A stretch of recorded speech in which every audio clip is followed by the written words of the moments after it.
Welcome, everybody, to Bill's Forehead. Now, welcome, everybody, to another episode of Wire2Wire Sports Podcast.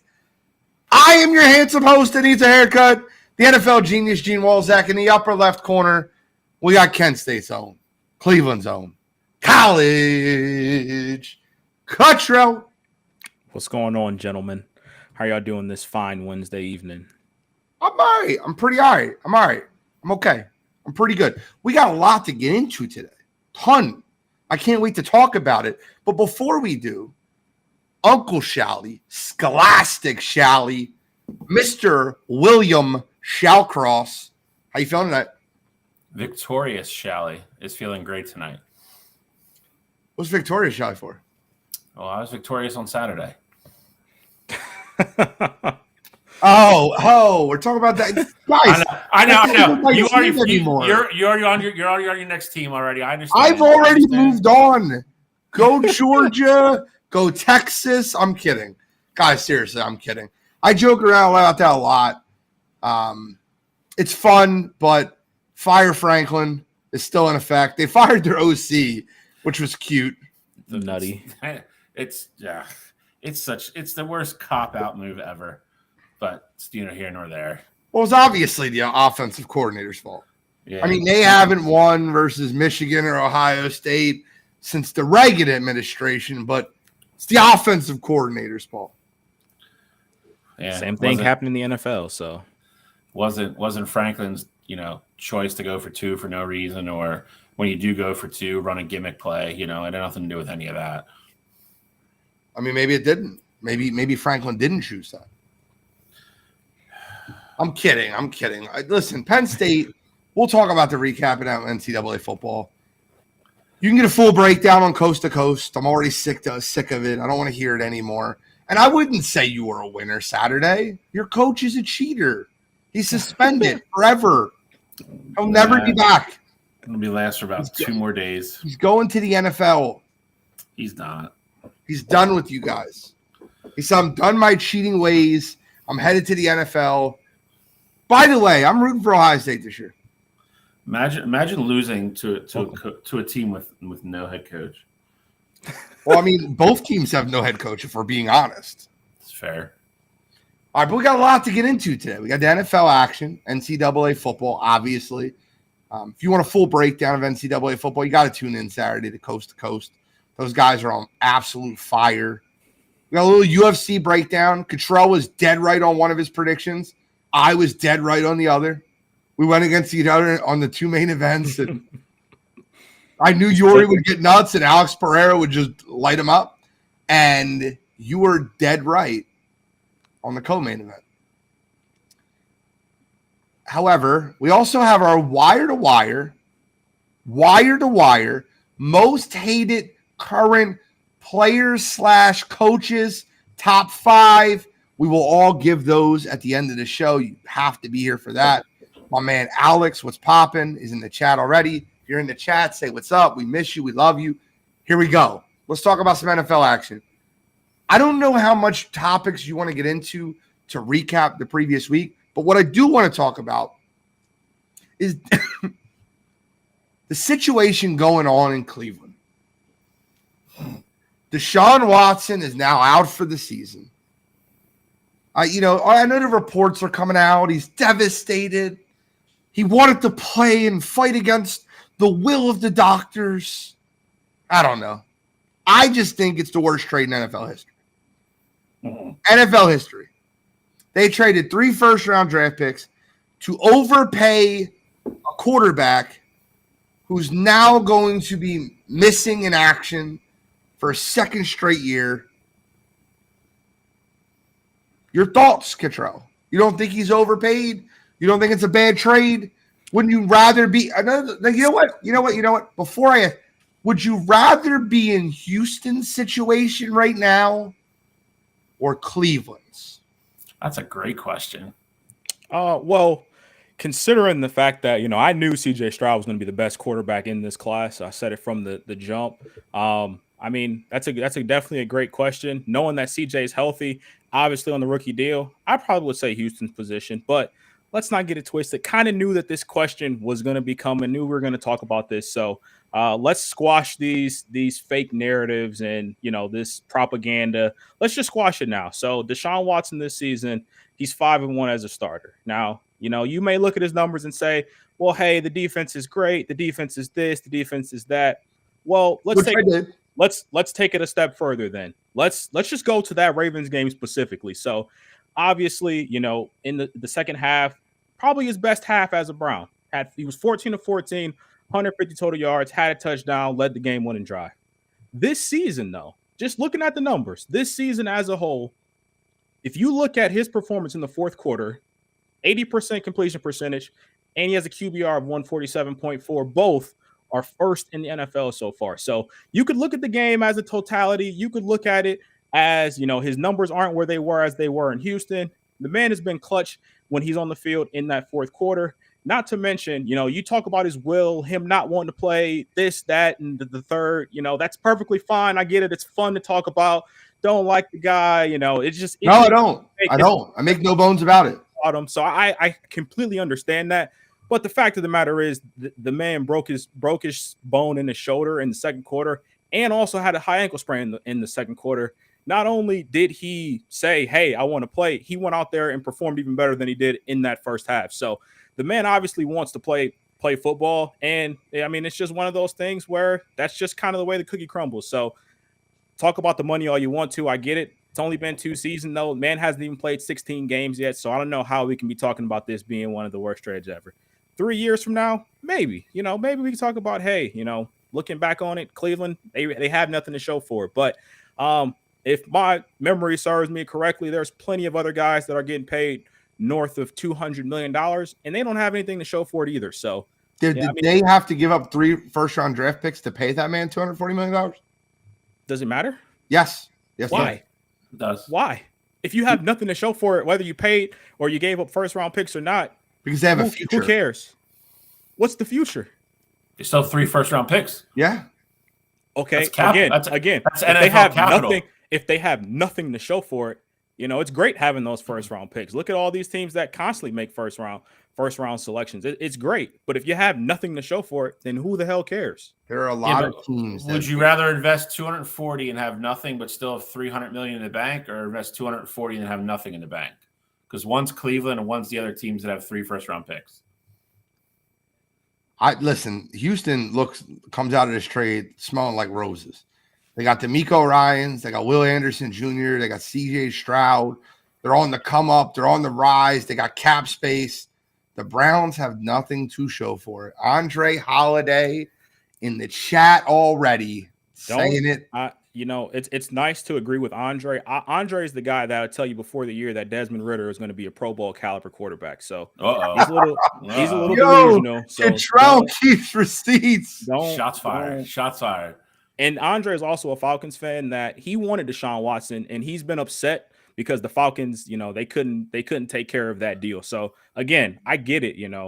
I understand the national narrative, but when it comes down to it, Deshaun Watson has won his football games this year, and he just came off of his best half yet. So obviously it sucks not having him, and you're paying him all this money. He's not on the field this year.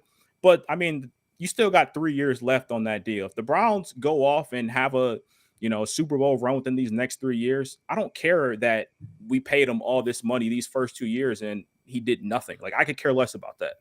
Okay, my follow-up question to that would be, he goes off and any of that stuff happens and we can look at the future and see that. You said he's won us 5 games this year. He says 5-1 as a starter. Correct. One could argue that the only game he won you this year was the Baltimore Ravens game. There's not another game in this season that I think that he won that a very average, capable quarterback couldn't have won.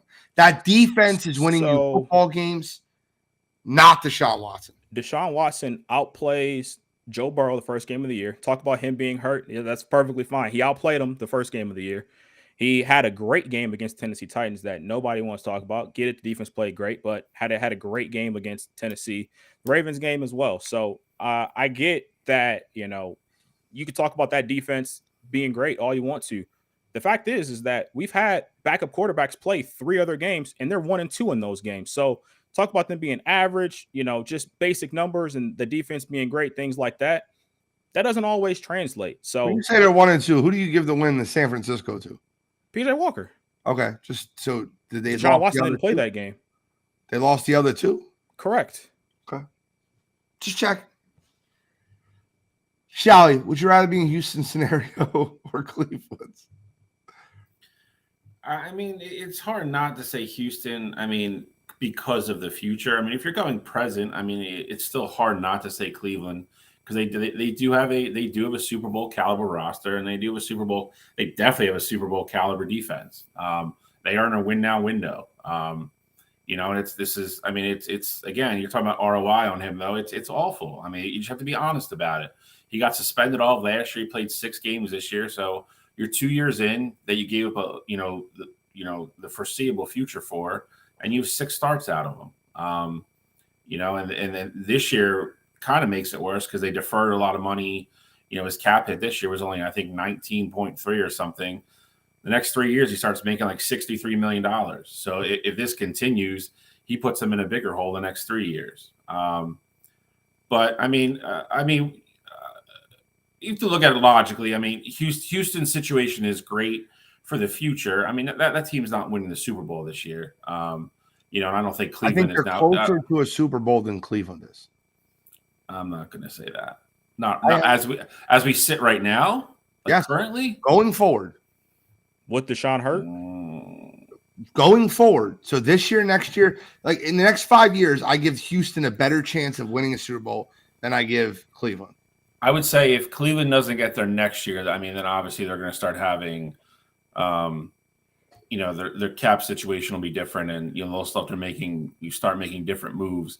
So I would say if they don't, make a serious run next year and maybe the year after that, then I think it sways firmly back to Houston because you're going to have, C.J. Stroud's going to be a 3rd-year starter at that point. Will Anderson Jr., that whole young core that they have they're all going to be studs at that point. So. Right now, I think it's still Cleveland, for as we sit, but obviously, I mean, 5 years down the road, I'd rather be Houston with what they have and what they're paying their kids right now. All right, but we got to move on. I don't want to not give Kittrell any chance to rebuttal. So 30 seconds, you. I didn't say anything bad. He's not even using it. He threw the rebuttal out the window. He knows. I don't have any rebuttal. I mean, there's no point. 3 years down the line, we'll see what happens. But right now, I mean, it's great that you're a general Cleveland manager in a franchise. You would take Houston, right? Just check. Absolutely not. Browns have way more talent than Houston. They have so many pieces. Let's keep it real here. CJ Stroud is the reason why they're winning a lot of those games down there. If you were a general manager and you were taking over, I take Cleveland. Houston, you would take Cleveland. All right, here's day. All right, here's the better question. In 2 years, would you rather have Deshaun Watson or CJ Stroud? CJ Stroud. He's still in the rookie deal. That wouldn't have changed Cleveland's first-round draft pick. And it wouldn't have. That was Houston's pick. So all right, so got it. Secondary question to recap. Nothing too crazy. We got to get into previews. But the Buffalo Bills have fired Ken Dorsey. He is the scapegoat for Josh Allen's play. Stephon Diggs. Now, I'm not going to call it Trevon Diggs. I'm not going to call it that. I'm not going to call it Trevon Diggs. Stephon Diggs using his brother as an outlet. Don't do that. Don't do that. If I wanted my brother to take something off social media, it would be off within 30 minutes. I get it, but Trevon Diggs is a grown-ass man in the league. Like, he's allowed to tweet whatever the hell he wants to tweet. That's perfectly. That's your brother. Now, I'm not saying that Stephon Diggs isn't thinking it. Like, don't get me wrong, but Trevon Diggs is doing that all on his own.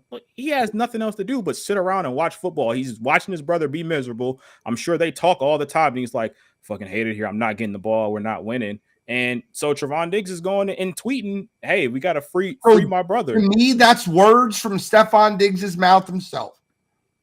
I can't blame Stephon Diggs for another grown man tweeting it. Gene, if you came to me and you were complaining about, let's say you were complaining about, Bill or Alex, like on one of our shows, things like that, and I went off and tweeted, I was like, hey, we really got to go out and fix the show. Like it's not your fault that I went out and said it to everybody. Charles, take that down. You wouldn't take that down? Depends on how adamant I felt about it. Come on, bro. Depends on how adamant I felt about it. It's an extension of Stephon Diggs. That's what it is. Stephon Diggs did it in Minnesota, and he's now doing it again in Buffalo. And let me tell you this. When was Stephon Diggs a top 10 receiver in the NFL before Josh Allen? Also, sidebar question, because he wasn't in Minnesota. He was the number 2 to Adam Thielen, I need to remind you. Yeah. Second question, and I'll follow up with it. It's really simple. Second question, I'll follow up with it. It's really simple. What's a better situation for Stephon Diggs to go to that's realistic?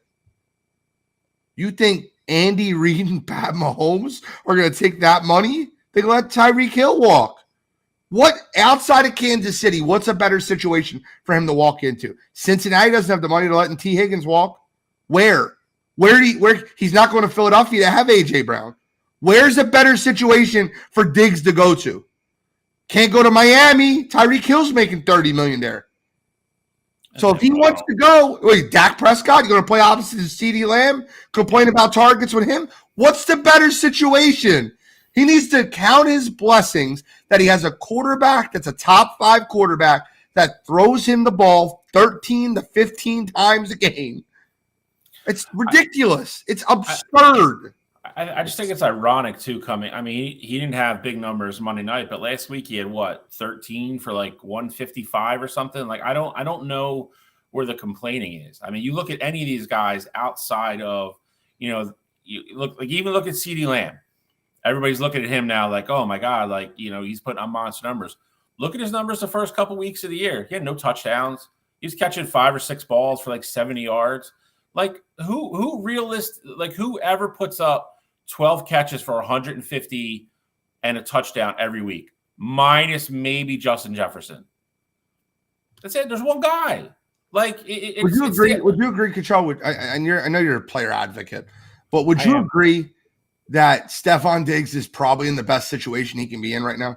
Yeah, I mean, being with Josh Allen is a great situation.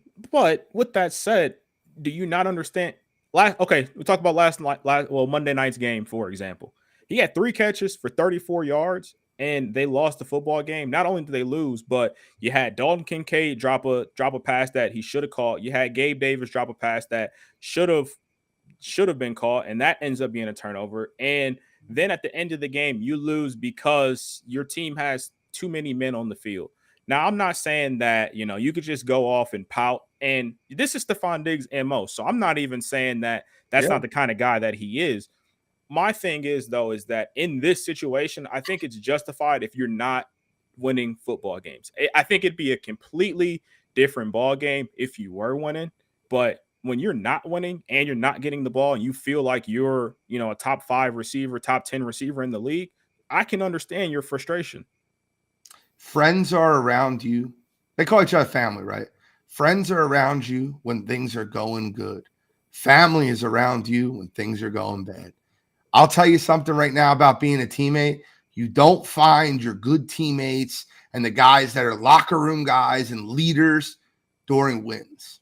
You find them during losses. And any level of sports you ever played in, the guys that step up, like the New York Jets had a players only meeting. They're still trying to salvage their season with Zach friggin' Wilson.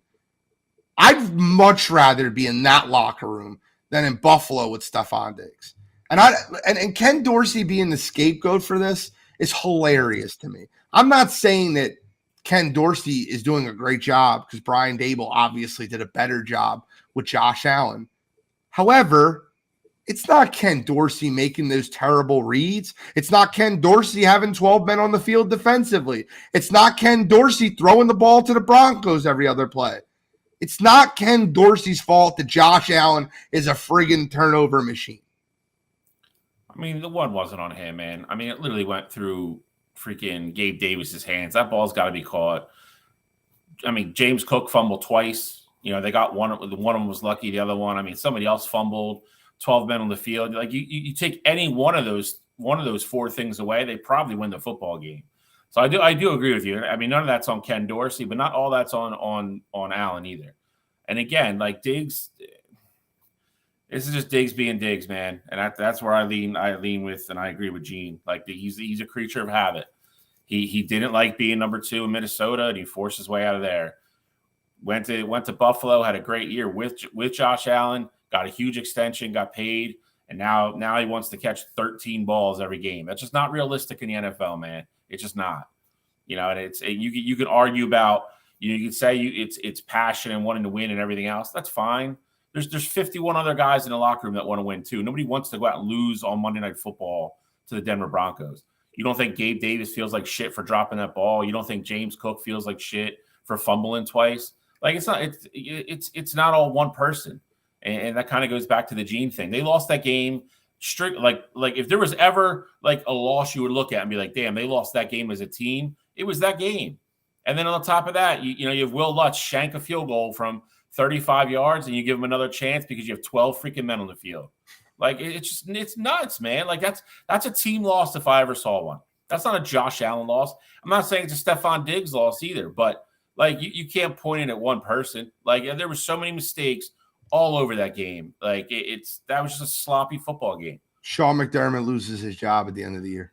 I agree. I think they've settled for, I would say consistency. They win 10, 11, 12 football games every year, win one playoff game, run into Mahomes or Burrow and lose. I don't think that's going to cut it this year. I think anything short of a Super Bowl, I think he gets whacked. I actually disagree. Only reason because I do think they are going to move on from Stephon Diggs this upcoming offseason. I think they're going to get some capital back for him. And then at that point, I think McDermott's going to say, hey, give me a full season where I can get, some of my guys. If I have to, I'll find somebody else to call the plays. If Joe Brady's their OC right now. So if Joe Brady doesn't work out, I'll find another OC, give me another year. Because I think right now their season is cooked. Like we all had them not making the playoffs this year. And I think that's exactly what's going to happen. They had an opportunity last night. If they beat the Broncos, I think they give themselves a good shot. But if you were looking at their schedule as a whole before the year started, that was one of those games where you marked it off as a win and you probably didn't think twice about it. It was at home. It was against the Broncos team that's been struggling pretty much all season. And then you go out there and lay that egg. Not to mention for the rest of the season, they have the hardest remaining schedule out of anybody in the entire NFL. So, those are going to be games that they're going to lose. Obviously, defensively, they're not where we thought they would be at. Losing Trey White is obviously huge, but they're still not looking like that team. And, the reason, I feel like the biggest reason why I didn't expect him to make the playoffs is Josh Allen showed you who he was last year, the first year without Brian Dable, and he's doing the same things this year. Now, I get it. The pick wasn't his fault in that game, but him fumbling the ball, some of the decisions, the pick right before halftime, like that's 100% on him. That's a throw you can't make there. So it's just one of those things that I think is going to continue to unravel, but I do think they're going to give him another year to kind of right the ship. I guess we'll find out. We got to preview some games with no better place to start than Thursday Night Football. The Baltimore Ravens are taking on the Cincinnati Bengals. This game's in Baltimore. Who do you like in this one? Baltimore coming off that very huge letdown loss to the Cleveland Browns. Cincinnati coming off a huge home loss to the Houston Texans. Joe Burrow was still playing well. Still played well in that game. He just got outdueled. The defense didn't stop Houston, and C.J. Stroud outplayed Joe Burrow. Call it like it is. Who do you like Thursday night? Cincinnati at Baltimore.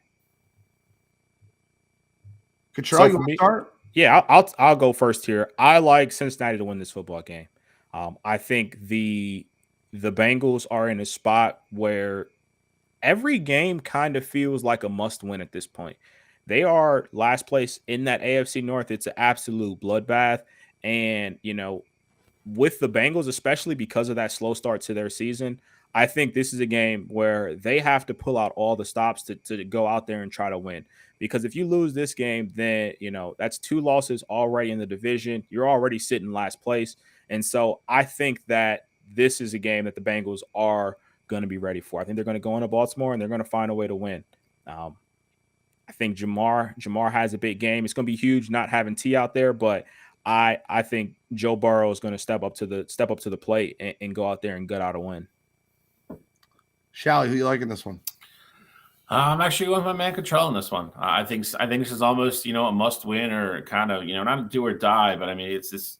If they lose this game, I think certain things they want to do or goals they had for this season are kind of out of reach. I think, this would be a big lead in the division for Baltimore, especially having the first one head to head in the pocket already.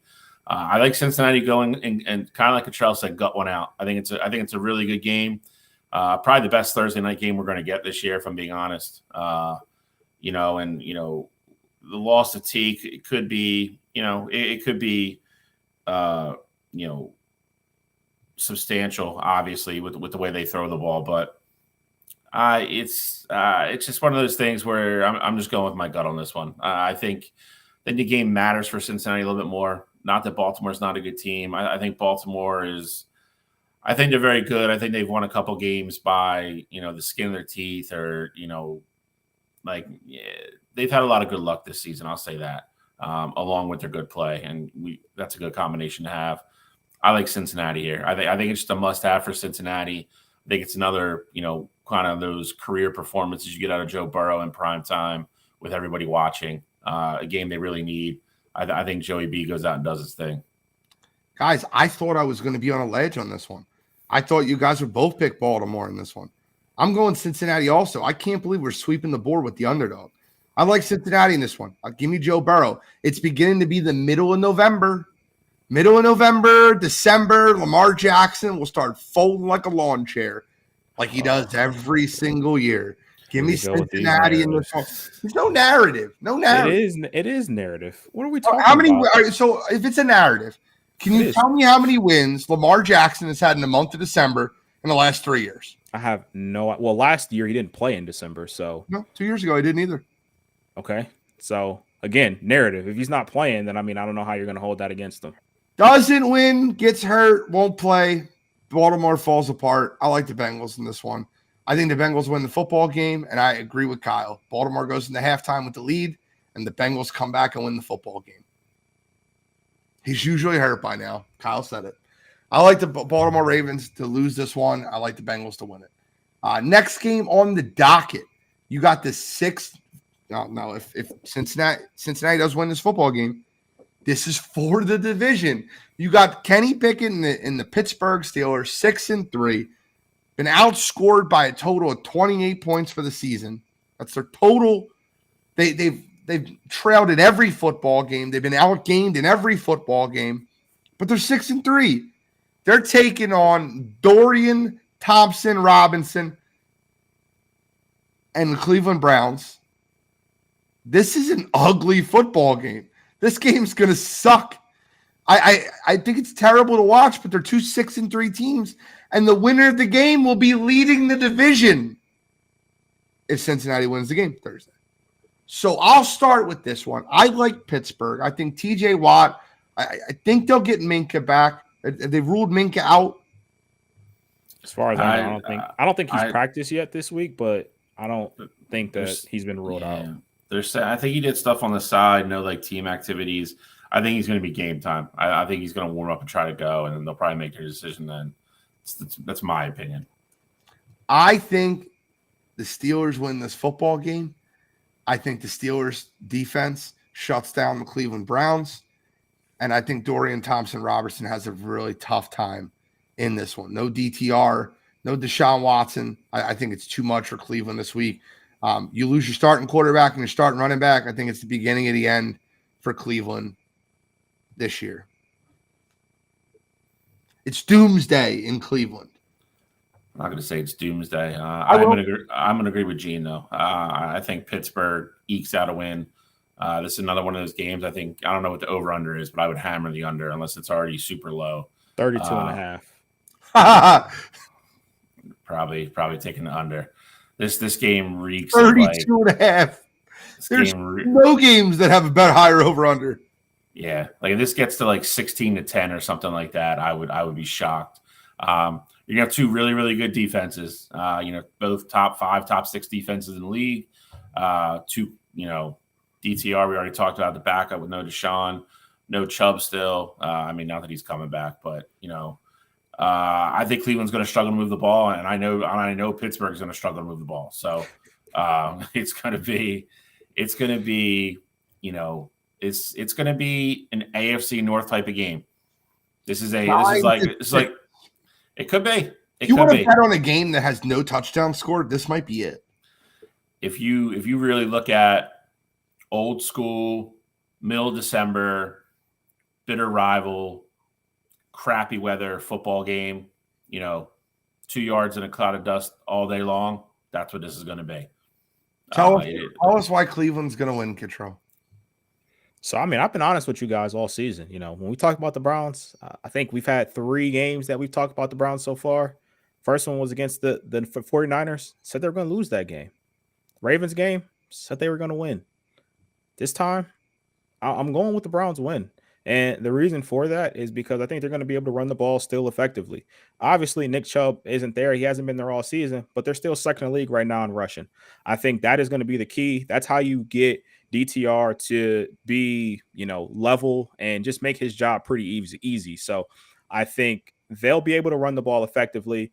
And we've already talked about how bad that Pittsburgh Steelers offense is. I understand they keep finding ways to win the game, but if you go back to the first time they played, that was a game where the Cleveland defense the Cleveland offense gave up 2 touchdowns to Pittsburgh, and it was the same game Nick Chubb got hurt. So I think the defense is going to be the part of the team that we rely on. I think they hold Pittsburgh to 10 points or less in this one, and I think the Browns are going to come out on top, tight game. Maybe it's a walk-off field goal. Maybe it's, we were up 3 and we ultimately get a 4th down to seal the game. But I think it's tight. Definitely think low scoring, but I think the Browns are going to come out on top to split.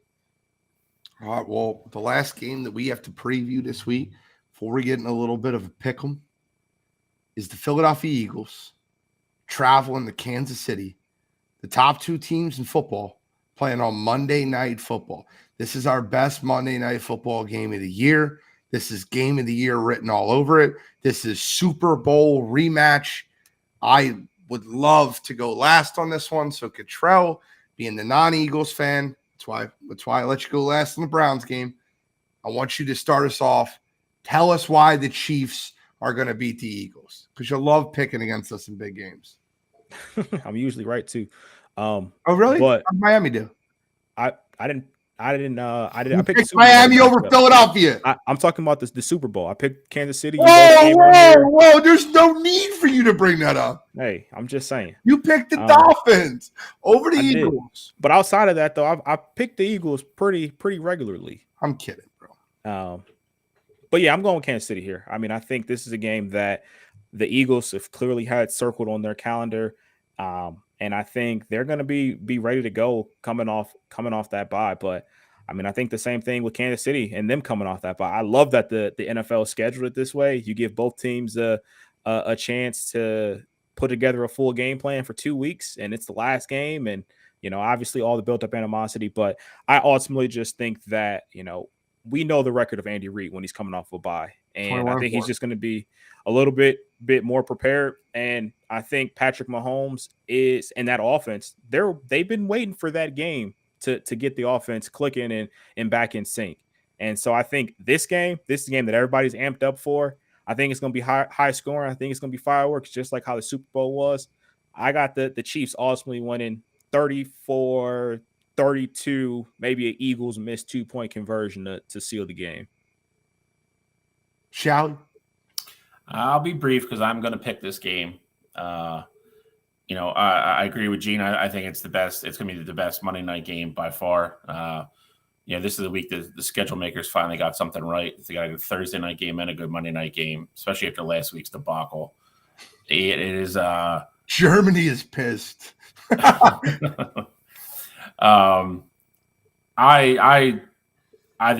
think this is just as good a game as the Super Bowl is. I really do. I think both teams coming off a bye, being rested. I think the Eagles' bye came at the right time. I think they were kind of really nicked up and banged up a lot of different places. Giving Nick Sirianni 2 weeks to prepare. I know Andy Reid is great coming off buys. We always use that, that sound bite when, he's still coaching the Eagles and still ranked true, obviously, as he's gone to Kansas City. Nothing's changed. So I think I expect a very high-level football game. I think it's a banger of a game. I'll tell you which way I think it's going to go. Pick them. Well, Andy Reid is 21-4 coming off a bye, which is a very impressive winning percentage.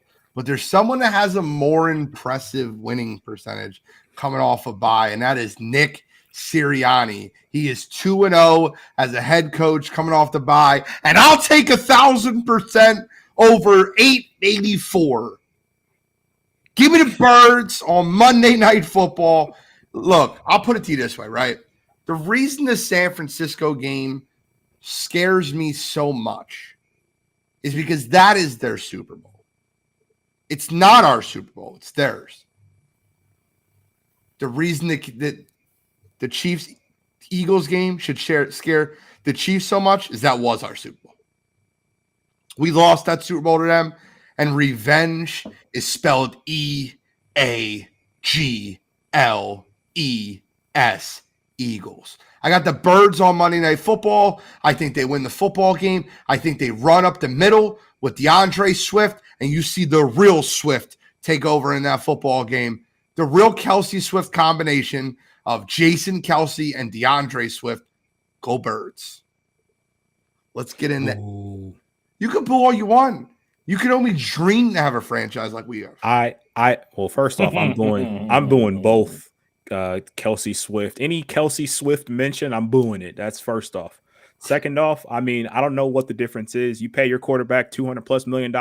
He doesn't win you a Super Bowl. I paid mine $200+ million. He doesn't win me a Super Bowl. So we're in the same boat. We paid our quarterback $200 million after he took us to the Super Bowl to take us to a Super Bowl. He got us to one, and we didn't give him one. And he hasn't won you one. I don't care. He hasn't won you one. Doesn't matter. He hasn't won you one. He hasn't won you one. Who's in better shape, the Eagles or the Browns? Not even close. Have you won a Super Bowl with Jalen Hurts as your quarterback? The answer is no. We have not won with Deshaun Watson either, so we are in the same boat, my friends. Not in the same boat. Have y'all ever won a Super Bowl? Different paddles. No. You talk about Nick Foles. I get it. You got your one Eagles Super Bowl. I get it. Hey, one is better than zero, brother. I live high on it, I don't bring up. The Browns win the Super Bowl. I don't bring up about how LeBron won us a championship. I'll never bring that up. You're not even a Cavaliers fan anymore. I am. You're for the Lakers. You fraud. I do not root for the Lakers. I get it. You don't have a championship, so you probably don't even watch basketball. Ben Simmons isn't there anymore. Who's going to be your new scapegoat? Oh, we'll talk about Ben Simmons. Who's your new scapegoat? I don't have a scapegoat now. They're gone. Sixers win the championship this year, baby. Going all the way. All right, let's get into NFL pick'em, gentlemen. Look at this. Half a game back, ready to go. Shally is retaking the throne. It's going back and forth. But that's all right. 17-12 is still respectable, especially after starting 1-5. We'll do the math on that real quick. That's like 16-7. That's a great run for anyone. So let's go. Let's get in the pick'em. Shally, give us the order. Yeah, Gene, before we move on. Yeah, do you remember that time the Eagles packed up and moved to a different city? Do you remember that? Yo, there's no need for you to bring that up. I just want to ask you to go. Are you still a Ravens fan? Did you travel with the team? You guys were supposed to be against each other this episode. Gene, your team lost this past weekend. Bill was supposed to be hammering you. Football yet. I don't care. You're not supposed to gang up on me. That's not what's supposed to happen right now. That's all I'm saying. Professionally, me and Gene are brothers. We are united at the hip for professional. I don't want to hear that. Oh, me and you are brothers in real life too. You're my brother. Yeah, come on. I don't want to hear college that. Football, maybe not. Not so much. You guys disgust me right now, okay? Sorry, man. Let's hurry up and get to college football so I can be back on my island and you can hate each other again. I can't imagine waking up and seeing moving tractor trailers. I love how an Ohio State fan is hoping that a Michigan fan will hate the Penn State fan more than an Ohio State fan. Yeah, because I just don't get that. I don't care about Bill and his team right now. You got Tiny mad at you, Bill. We're not worried about Tiny mad at you, Bill. Michigan yet. We're worried about the game in front of us. I am offended, RJ. I'm very much offended, okay? All right, let's get into pick. What's the order, Shally? I will let Cottrell lead off. Get a head start on getting his franchise back, and then we'll go Gene, and then we'll go me. Oh, you're taking my anchor spot. I get it. I understand. It's all worth it. All right, so my 3 this week, kind of all over the place, but the first one, I like Houston -4.5 at home versus Arizona. I think it's great that Kyler Murray came back, looked somewhat well in that game, was running the ball, looks healthy, moving around. But I think Houston is a team that's hot right now, and I think that they're going to continue the train rolling, and they're going to beat up on that Arizona team. Second game, I like the Jets +7 versus Buffalo at Buffalo. Look, I think Buffalo is a team that is waiting for it to all fall off the tracks. And the Jets are a team that play everybody hard, but they just don't find a way to win. So I think Buffalo guts out a game there again. I keep using the term gut out, but I think that's what happens. But the Jets keep that game close, and I think it's probably going to be a Zach Wilson turnover that ultimately dooms the Jets there.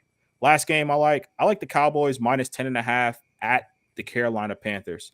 Dallas is a team that beats up on bad teams all the time, and this is going to be no different. I think they're going to get after Bryce Young. They're going to make his life hard, and they're probably going to force a few turnovers there, and you're going to see Dak throw for 3, maybe 4 touchdowns in that game, and people are going to hop on the Dak Prescott for MVP train, and it's going to be way too premature and way too much overratedness, but I just think the Dallas Cowboys, they blow out that Carolina Panthers team. Shally. Oh, it's with me. I'm sorry. I forgot. Yeah. I'm not the anchor. I'm used to being the anchor. This is a bad week for me, guys. I don't ever like to be on the chalk side of things. I'm not a chalk guy. Give me the plus points. That's how I've been so successful over the years in NFL Pick'em. This week, when I'm looking at my Pick'em, I grabbed 2 favorites and an over. You want to talk about a noob or a chalk pick? That's me right now. That's me. No. I'll start with this one. The New York Giants absolutely stink. And I don't believe that Danny DeVito, Tommy DeVito, or any DeVito on this planet is going to beat Sam Howell and the Washington Commanders. Give me the Commanders -9.5 over the New York Giants. I think that's an easy win. I think the Commanders beat them by 50. The Raiders just beat them by 30. That Giants team is terrible. They are headed directly for the number 1 pick, which scares me because I believe Caleb Williams will be a New York Giant. Second on the docket. Guys, hell, it might have frozen over. I don't know why in the world the spread is this way. I think it's because they're a 4-5 football team.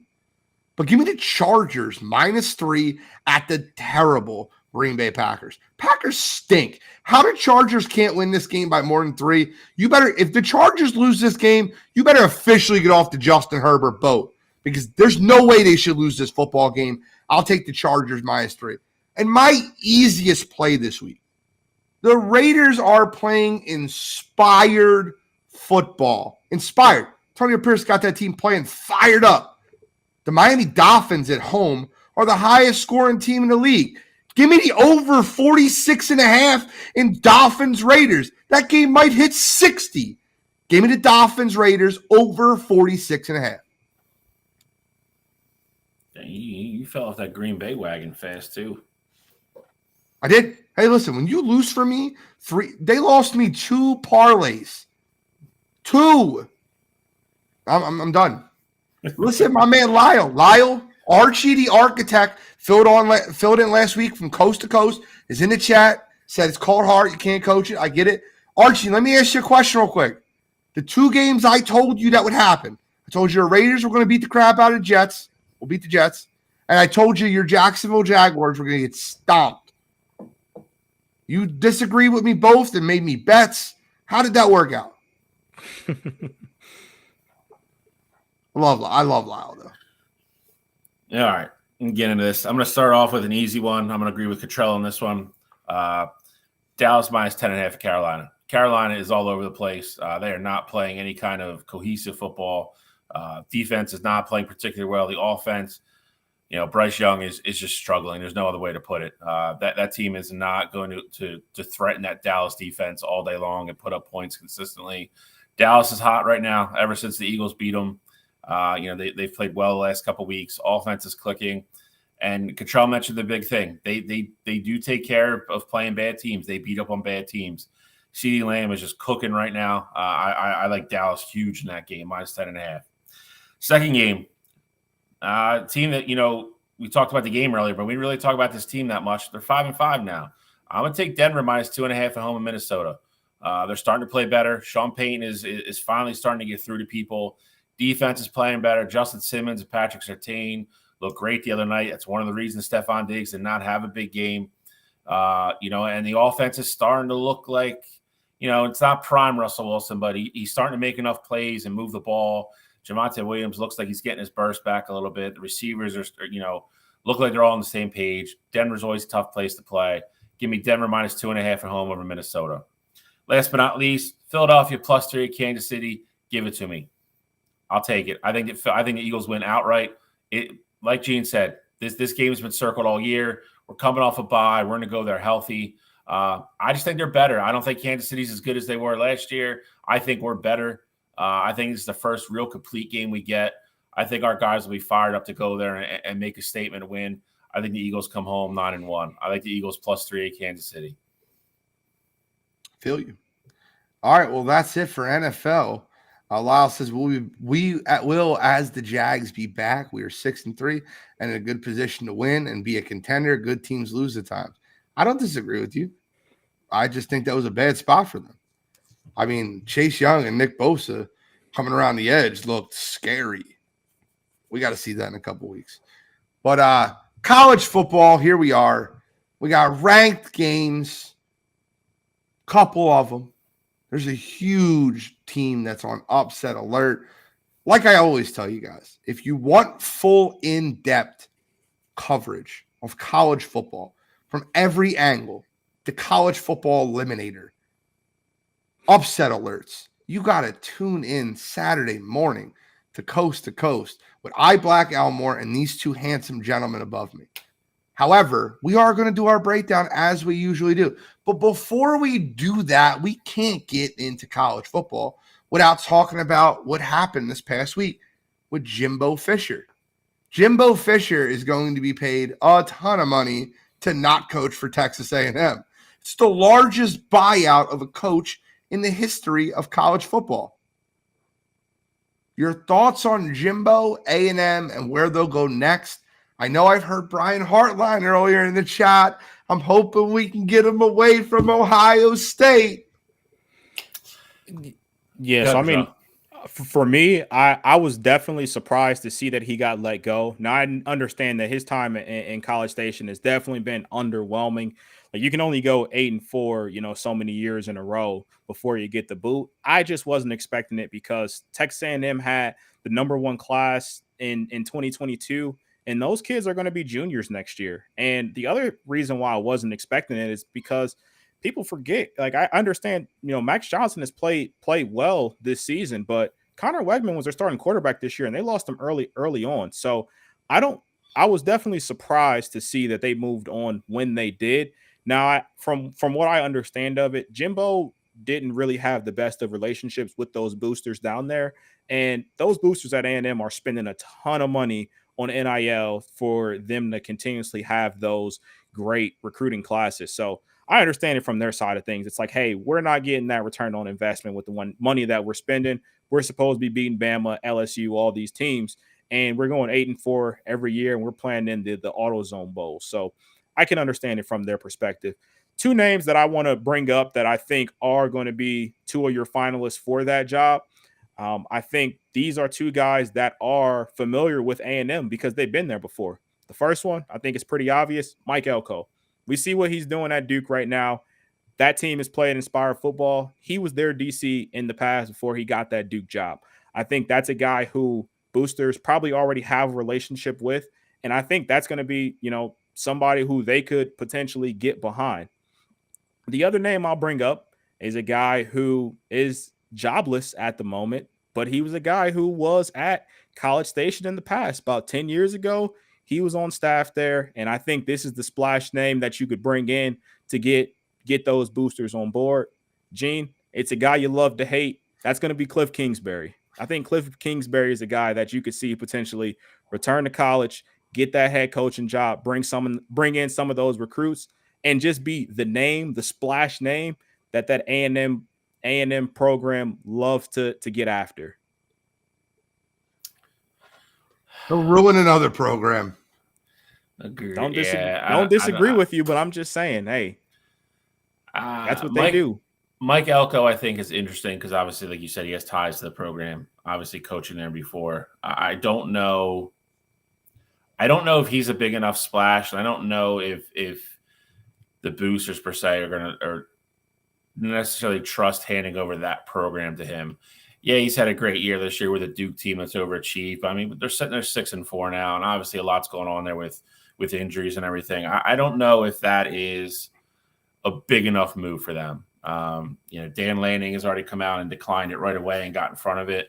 I think Oregon is lucky that they're making that move to the Big Ten this year or next year, because if not, I think that was a conversation I think you would have to sit down and actually have to have, because it's crazy to me to think that Texas A&M could be a better job than Oregon. No way in hell. I think Texas A&M is a better job than Oregon. It's money. It's not. Listen, I get it, but it's not a better job at Oregon when Oregon's now in the Big Ten. Staying in the Pac-12, I don't care how you slice it. SEC is a better job. It just is. There's very few to stay back. To stay back on.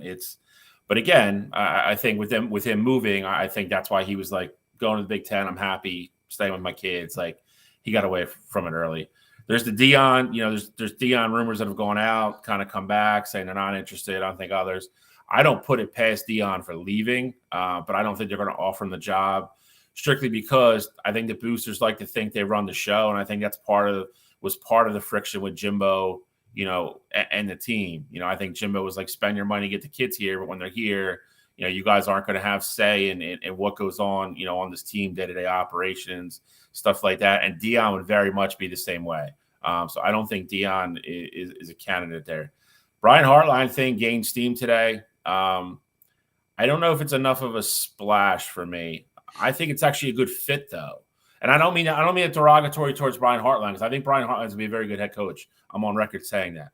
He's young. He knows how to talk to kids. He's a great recruiter, and he obviously can coach skill positions, which is something Texas A&M needs. Texas A&M doesn't struggle because they're on their defense. They struggle because they struggle to score.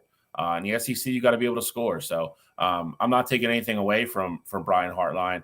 I just don't know if it's the splash factor, and that's because he hasn't been a head coach before. Obviously, taking him out of Ohio State would be a big deal. I don't know, but again, that name's come up a lot. I've heard the Urban Meyer stuff. I don't see that happening whatsoever.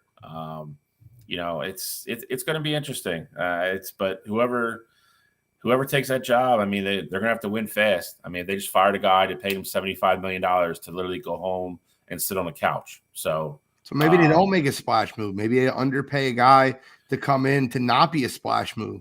And if they do decide to go that route, then I think Cottrell might be sad.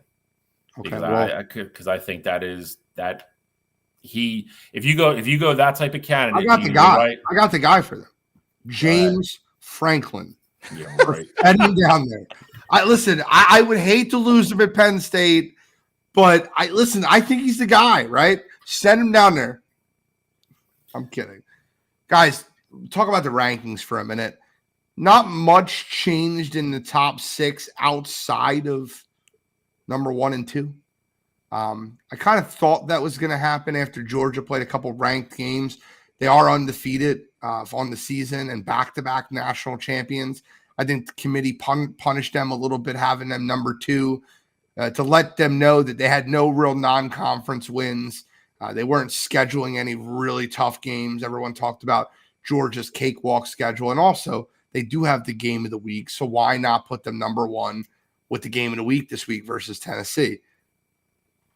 Your thoughts on the swap of Georgia and Ohio State? Do you think it was warranted?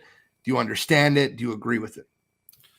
I'm actually going to surprise you here and tell you that I'm not surprised.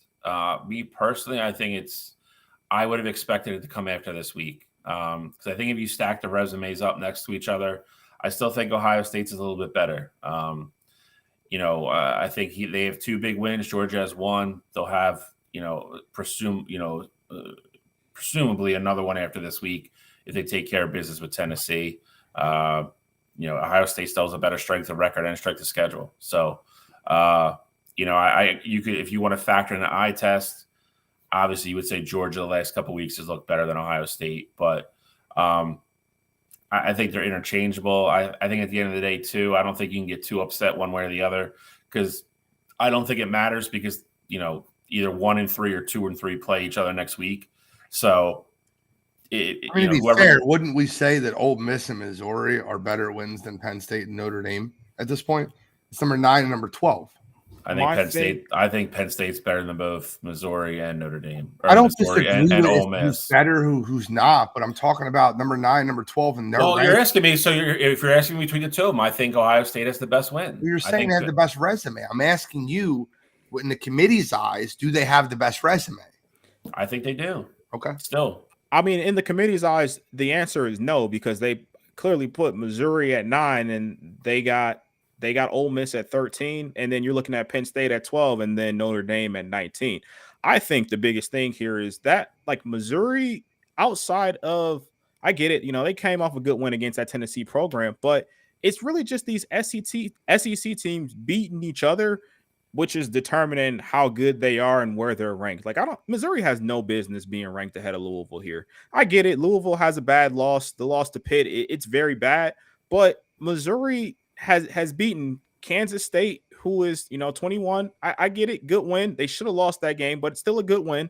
And they beat a Tennessee team who hasn't beaten anybody yet either. I mean, Tennessee, if you look at their schedule up and down, I understand they only got 3 losses, but they haven't really beaten anybody either. The big games that they're in, they found ways to lose them. So I just think we're in this spot at this point in the season where the SEC bias reigns supreme, and, you get what you see. I do think Penn State, if you put them on a neutral field with Missouri, I think they go out there and beat them. I think the same thing with Ole Miss. Now, Notre Dame, I think they're the clear 4 here, but I do think Penn State would be the best win. But, Gene, to answer your question, I do think that Georgia has earned that number 1 spot. I said in our group chat, I thought that what Georgia did these back-to-back weeks, 2 ranked opponents, like, don't get it twisted. Although I do think Penn State's better, these are 2 good football teams. And it's not just them going out there and winning. It's how they did it. We finally saw Georgia at full strength on offense with Lab McConkey and Brock Bowers being on the field at the same time. And they were absolutely dominant there. And they were also dominant in the run game. So I think Georgia has earned that top spot. But I will say this, before we get too far into it, I think come the end of the year, the winner of that Ohio State-Michigan game deserves to be number 1 because that's clearly going to be the best win in the entire country. I know we're 2 weeks away from that, but I think they should keep that consistent and move the winner of that game to 1. But right now, I'm good with Georgia being 1. Well, hold on for a second. I'm not saying it will be the best one or the worst one, but one of the things we also have to talk about is that one of the hottest teams in the country right now is Alabama. And if Georgia beats Alabama in the SEC title game, wouldn't that change your thought on? Listen, it might not be a better win, whoever wins the Ohio State Michigan game, but it could be right on the line of an equal win. And to be undefeated, back-to-back national champions, if they run the table and beat Tennessee and Alabama, there's not a world that you can say that either one of those teams should be number 1 over Georgia. If Georgia beats Tennessee, Tennessee shouldn't be ranked anymore. And you're also, I mean, listen, we all know how limited Iowa is offensively, but I mean, whoever wins next week between Ohio State and Michigan, they're going to play Iowa in the Big Ten championship game, and they're going to get another ranked win there. So, I mean, it's, again, you're going to put it on paper. Michigan's either going to have a win against the number 2 team in the country, or Ohio State's going to win against the number 3 team in the country.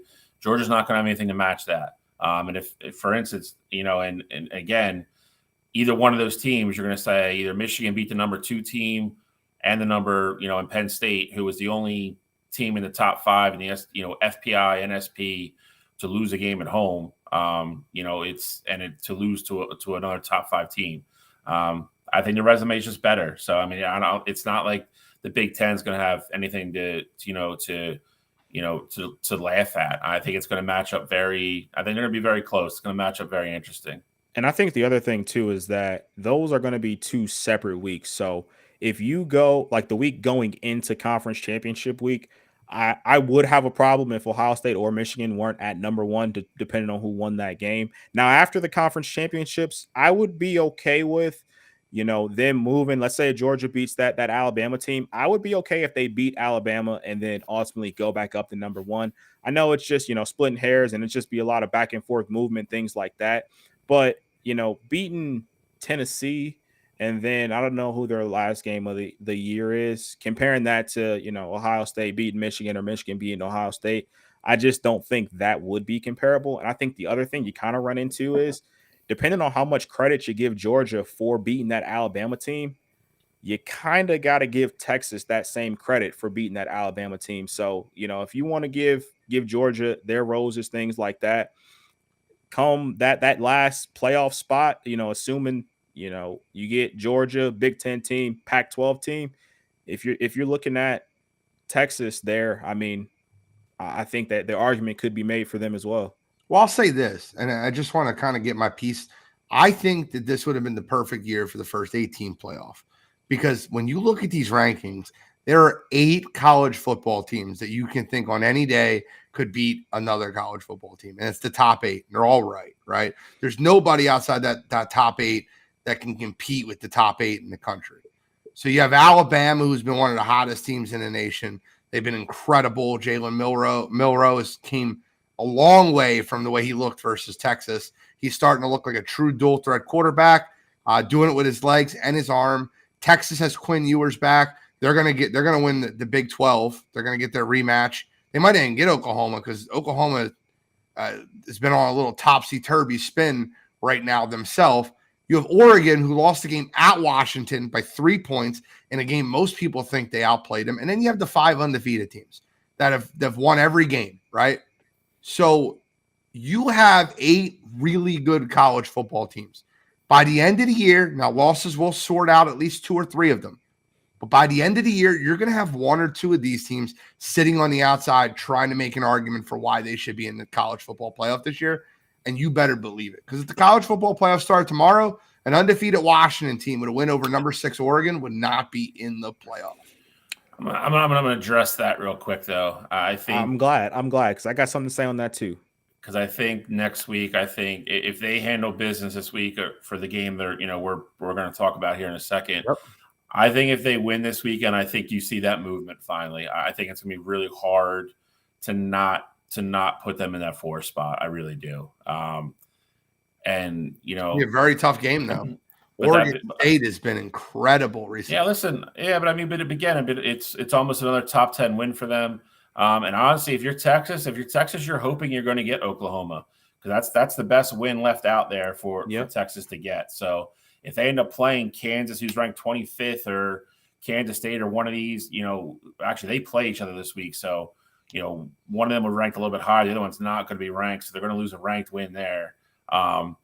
If you're Texas, you're hoping you're getting Oklahoma, because that's the best win left they can put on the resume. I'd want to win. I would want to revenge my loss, like avenge it.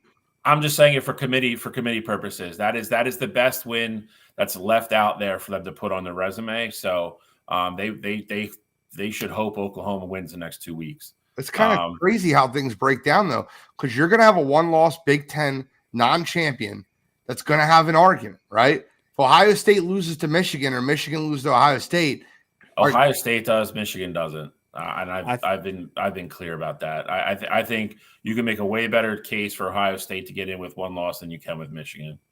Are you saying that because of the home and away kind of thing, like going on the road going to Ann Arbor?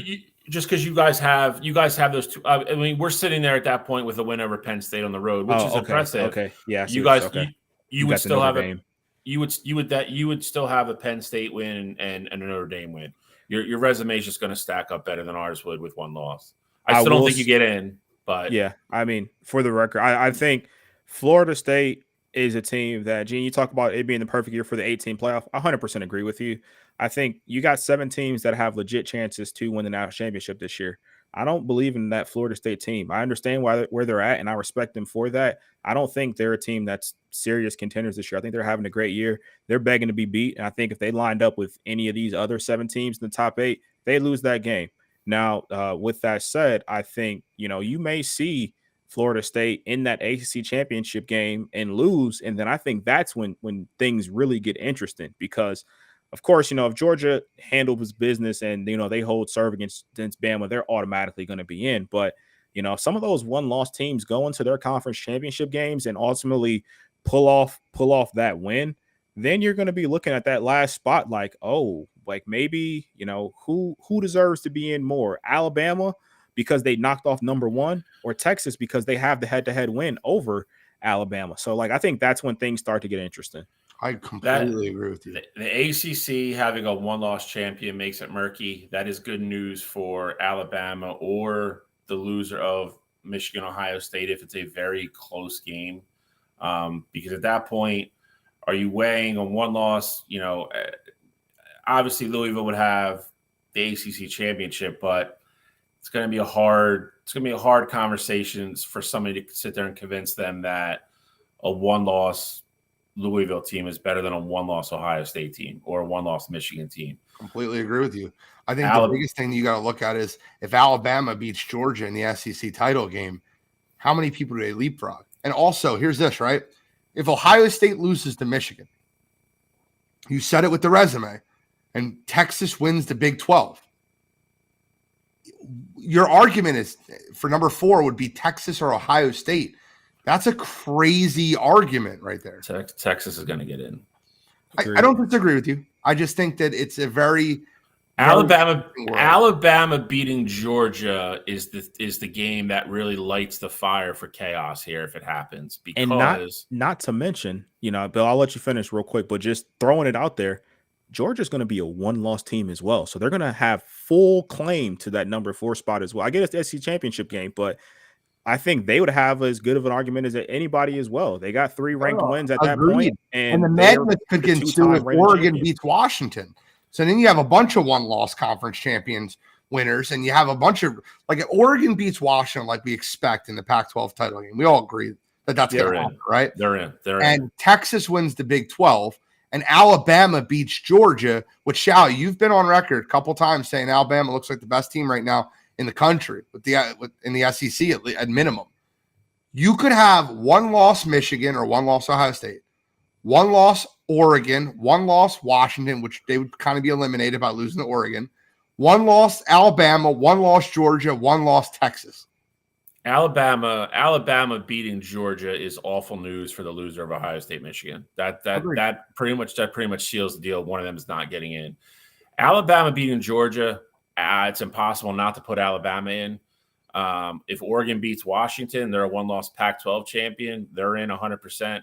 You're gonna have an undefeated Big Ten champ who is absolutely in, and then it comes down to Florida State loses.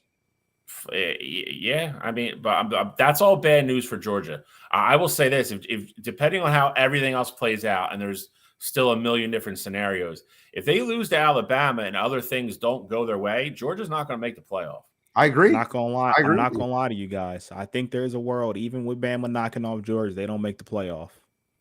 No, you got your Big Ten undefeated champ. You would have Florida State is an undefeated ACC champion. If Washington can win that game, they'd be an undefeated Pac-12 champion. So I think all three of those teams are in. But Washington, Oregon doesn't matter. The winner of Washington, Oregon is in. There's no way one of those two teams is making it. But I'm saying in this scenario, you got 3 teams that are still undefeated. That final spot would come down to a one-loss Big 12 champion in Texas that beat Alabama versus a one-loss Alabama team that just beat Georgia. I'm saying in that scenario. Oh, you're saying I thought you meant that Georgia could not make it if they. No. I'm saying Bama being the one-loss SEC champ, having a head-to-head loss against Texas, I'd be really curious to see how they sort that out. Because it sounds crazy. I would still put Bama in over Texas. I just don't know how you can. They're the hottest team I get it. You know, the team that Bama's playing like now isn't that same team that Texas played back then. I get that. But I think still head-to-head and your conference champion. I think if they played tomorrow, Alabama routes them. And it was in Tuscaloosa. Yeah, dude. I don't know how you justify that. I don't. I mean, because you're looking, they're both going to have one loss. So the next tiebreaker is conference champion. They're both conference champions. The next thing on the list is head to head. Texas beat them in Tuscaloosa. I don't know how convincingly at that. Yeah, I don't know how you could. Man, you're making my case for me. I'd rather that happen. I get it. Florida State's the key there then, because if Florida State remains undefeated, then you're picking between a one-loss Georgia, Alabama, and Texas team.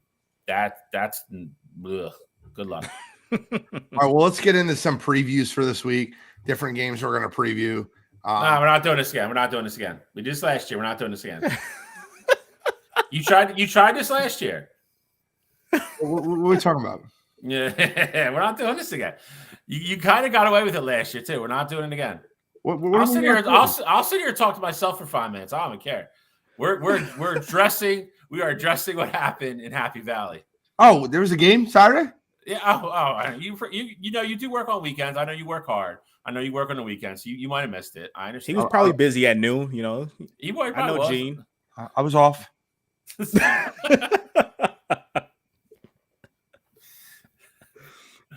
Look, I'll be very clear. If we want to talk about the cheating scandal at Michigan, we can do that. That's fine.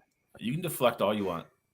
The question is, do you think Franklin was smart enough to change the signs that were already stolen?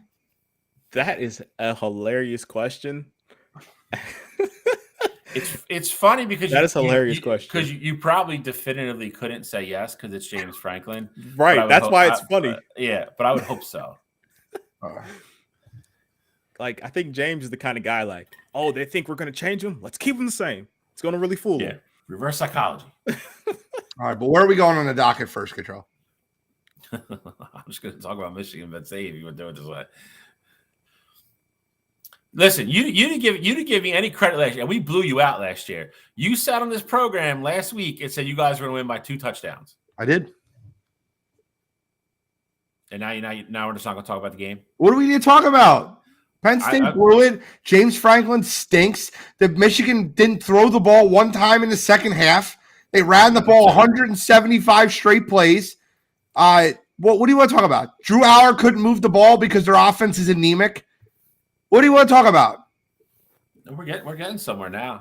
We don't need to get anywhere. I'm trying to get it out of you. James Franklin, James Clifford Franklin, the big red dog, needs to get out of Penn State because he can't win the big game. You had everything you wanted. You had Jim Harbaugh not on the sidelines. You had everything you wanted. The game was in Happy Valley. You had 2 cracks at 2 very faulty teams, and you lost both of them. That's rich. Saying what it is. Well, I don't think it. I mean, they were in both games for sure. I mean, I don't think Who cares that you played to win the game. Hello. I'm literally trying to defend you here. You I'm don't saying need to. Cottrell's acting like they didn't have a shot to win the Ohio State game, and I think no, that's not what I was saying. I just said he said 2 faulty programs, and last time I checked, my team's undefeated. Bill, I think your team's undefeated at the moment. I just think that's rich coming from a guy that's got 2 losses on their program. Guys, I have an undefeated team too. Georgia has not lost the game.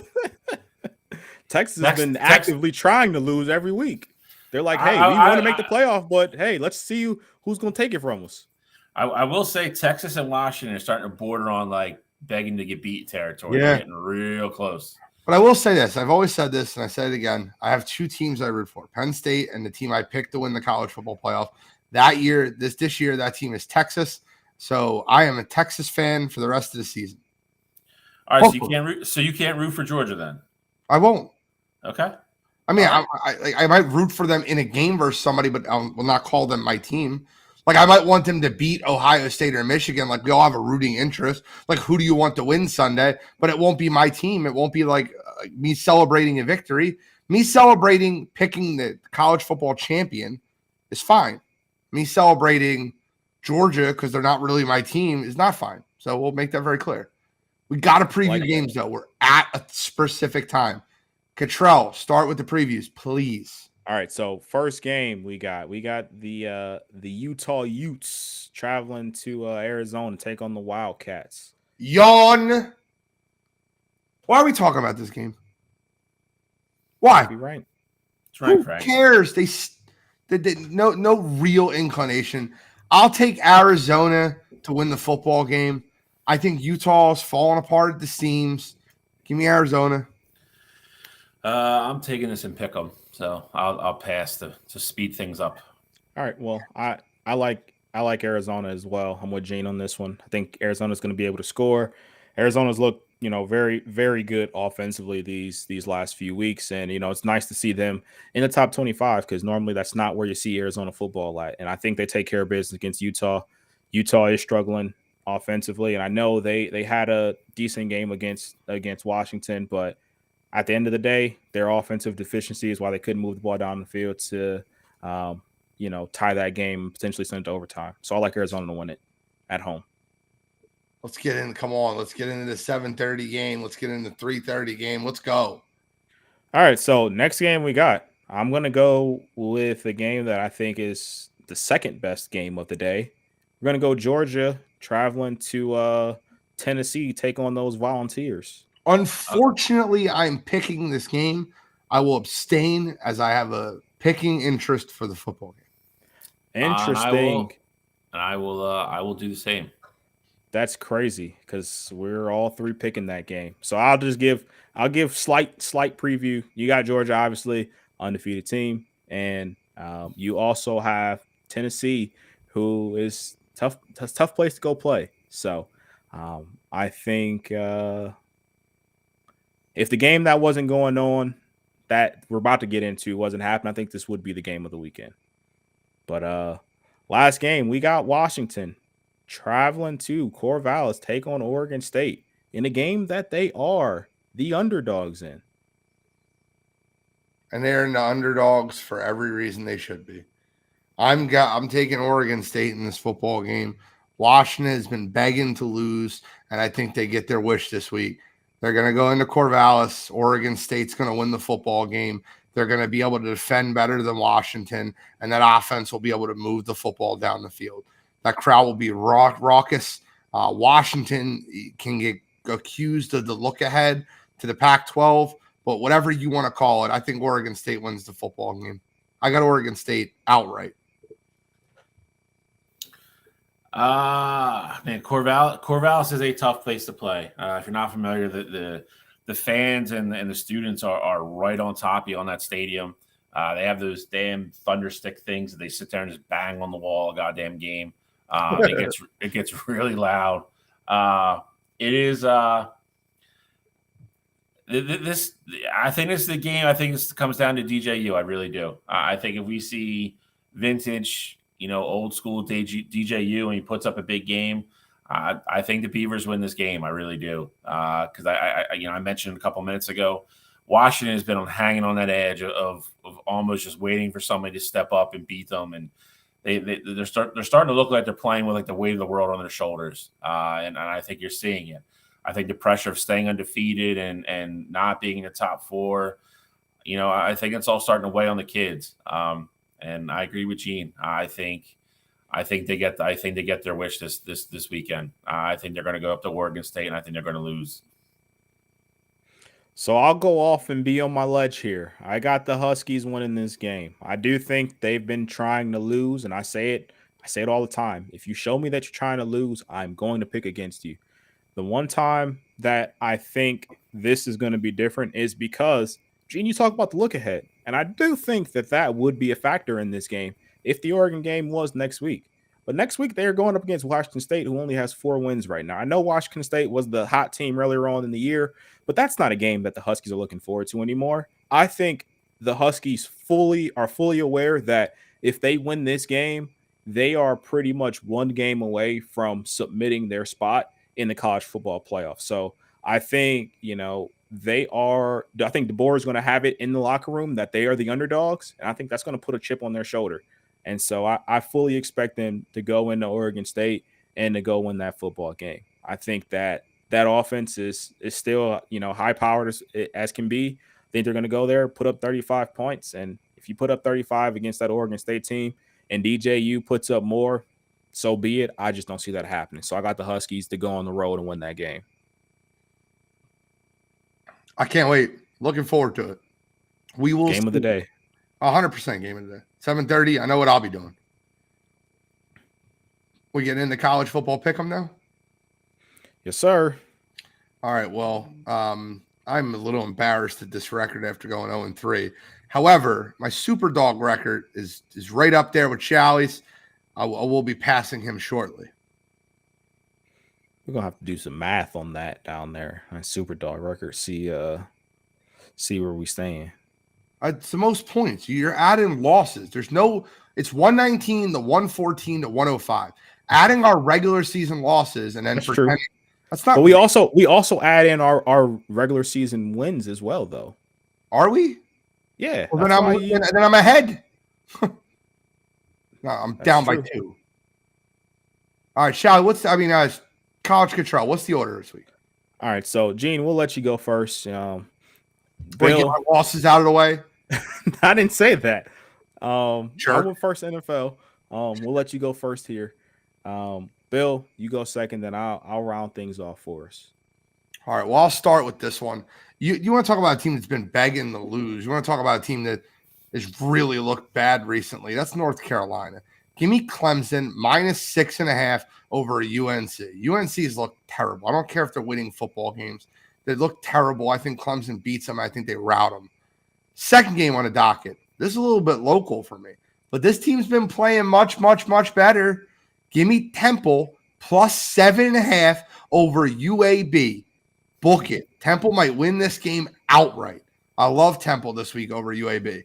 Temple is tougher. Common opponents. UAB got slaughtered by Navy. Temple put it to them. Tougher football teams are going to win this football game. I like Temple +7.5. Give me Tennessee +10.5 over Georgia. I love Tennessee to cover this 10.5 point spread. I think it'll be a very, very close football game. I think Georgia might get out of there by the skin of their teeth and a field goal win. But I love Tennessee in this come home game. Big game for Tennessee. I think they beat the spread and cover versus Georgia. And for my super dog, talking about teams that are reeling, there's no way I understand BYU is not great, but there's no way on God's green earth that Oklahoma should be laying 24.5 versus anyone right now. I'll take BYU +24.5 over a reeling Oklahoma team to pick up some more super dog points. All righty. I'll start off this. I'm going to go against Gene with Georgia, Tennessee. I think Georgia blows the doors off Tennessee at home. I think Tennessee had their magic moment last year, beating Alabama and carrying the goalpost and dumping them in the Tennessee River and every other damn thing in the world. This Tennessee team this year is nowhere near as good as last year. They honestly probably shouldn't be ranked. Georgia is literally in full stride right now. They're healthy. I don't see any way in hell they go into Tennessee this weekend and play badly at all. I think they blow the doors off Tennessee and Joe Milton. I think Georgia puts up 40. I'll say that right now. I think Georgia wins big, 42-23, something like that. I don't think it's a game. I don't think it's close. I think Georgia's in control the whole time. Second game, I'm going to go USC -6.5 at home against UCLA. UCLA, rumors came out today, they're firing Chip Kelly. Me and Cottrell both agree their star quarterback that started the season, Dante Moore, is probably going to hit the portal. He got benched for no reason. I think there's a lot of animosity and a lot of stuff going on behind the scenes with that football team. They managed 7 measly points last week in a really bad home loss. I think Caleb Williams' last home game, I think he goes out and balls out. It's a rivalry game, crosstown game. I like USC to cover the 6.5 there. My last game is a game we talked about earlier as well. I like Arizona +1.5 at home. I think they win the game outright. I think Utah's done a yeoman's job of hanging in this year without, what started out to look like they were going to Cam Rising back week 2, week 3 maybe. They've played with backup quarterbacks all year. Defense has won a couple of games, big games for them. They've knocked off a couple big teams. They're going on the road again, though. Arizona is a team that's on the rise in the Pac-12 right now. They're playing just as good about as anybody not named Oregon in the conference the last 3 weeks. At home, I like them. I think they win the game outright, but I'll take the 1.5. My super dog, I'm going to stay in the Pac-12. Talk about a look-ahead game. Oregon is going to Arizona State, laying 24.5. I think it's a lot. They have Oregon State next week, which is a huge game. And Arizona State's defense isn't bad. They've given guys the other teams scares this year. I think they play good enough defense in the first half to keep them in it. Again, I don't think Oregon is ever in any danger of losing the football game, but I think Arizona State steals me some Superdog points. You guys surprised me with Superdog. I was expecting one of two directions, and neither one of you took it. I'll get to that when I get to my pick'em. This week, I don't really have anything fun for you. Like Gene talked about during NFL, you going with the favorites. I love the favorites this week. I like first one. I like Alabama covering 44.5 versus Chattanooga. I know 45.5 is an absolutely insane number, but look, Alabama's in a spot right now where they're number 8 in the country, and they got to start to put up some skill points. And so the style points. I think this is a spot where Nick Saban and company, they're going to try and put up 70 just to, put their name up there, get that momentum going before that Auburn game next week. And so I think they cover that 44.5. It might be 42-0 at halftime. Second game, I like Georgia to stomp a mud hole in Tennessee this year. I think they cover that 10.5, and they cover it rather easy. Tennessee's best win this entire year is Kentucky. I don't know how they're sitting in the top 20, and their best win all season is Kentucky. When you see them go in big games, they ultimately lose them. And I saw the game last week against Missouri. If they got stomped like that to Missouri, I think Brock Bowers and Lat McConkey are going to go in there and not cover 10.5 points. Get out of here. I love Georgia cover those points there. Last game, I'm going against my alma mater here. I like Ball State to cover minus 12.5 versus Kent State. Kent State might be the worst FBS program in the country right now. And Ball State's in a position where I know they only have 3 wins, but they play everybody tough. They played Toledo tough, who was a really good back team this year. They've played everybody they lost to has been a close game outside of Georgia earlier on in the year. So I do like Ball State to cover that 12.5 rather easy. In my super dog this week, I thought you guys had your pick of the litter in the Big Ten. I think Minnesota covers 27.5 versus Ohio State, but ultimately I'm rolling with Maryland to cover 19.5 versus Michigan because I think they cover just a little bit more than what Minnesota does. I think both these teams are looking ahead to next week, and we saw it last year with the Maryland game for Ohio State and the Illinois game for Michigan. These teams, they can't help it. I understand every coach is going to drill in their head to play the game that's in front of them, but they know this is what their season's about. So I fully expect Minnesota and Maryland to both cover, but I'm picking Maryland to cover that 19.5 versus Michigan at home. Can I make another small bet with you? Sure. I guarantee you, Kent State covers that 12.5. The hell kind of bet is this? Before you do anything, I'm only asking this because have you seen Kent State play football this year? They're terrible. Bro, there are high school teams that might be able to beat them. I'm telling you right now, Kent State covers the 12.5. Side bet. You'll see. Okay, But I guess we will. Let's get into UFC, and then we got our top 5. UFC recap shouldn't be too much. There's literally 7 total rounds in 5 fights. Yep. Got to be a record.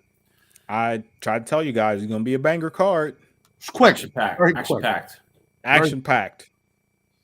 Thomas Aspinall with a huge knockout over Sergey Pavlovich. That was a very sweet knockout. Aspinall looked great in that fight. Cottrell, you had this one right. Tell us why Thomas Aspinall is the next great heavyweight. I picked him too.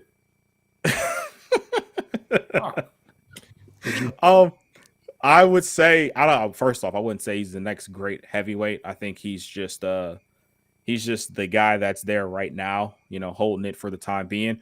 But I mean, look, both these guys, they went out there. You knew what you were going to get from them. And the funny thing about it is Sergey had actually caught Tom in that first round. And, he had a chance to potentially go in Tom, but, Tom bounced back pretty quick.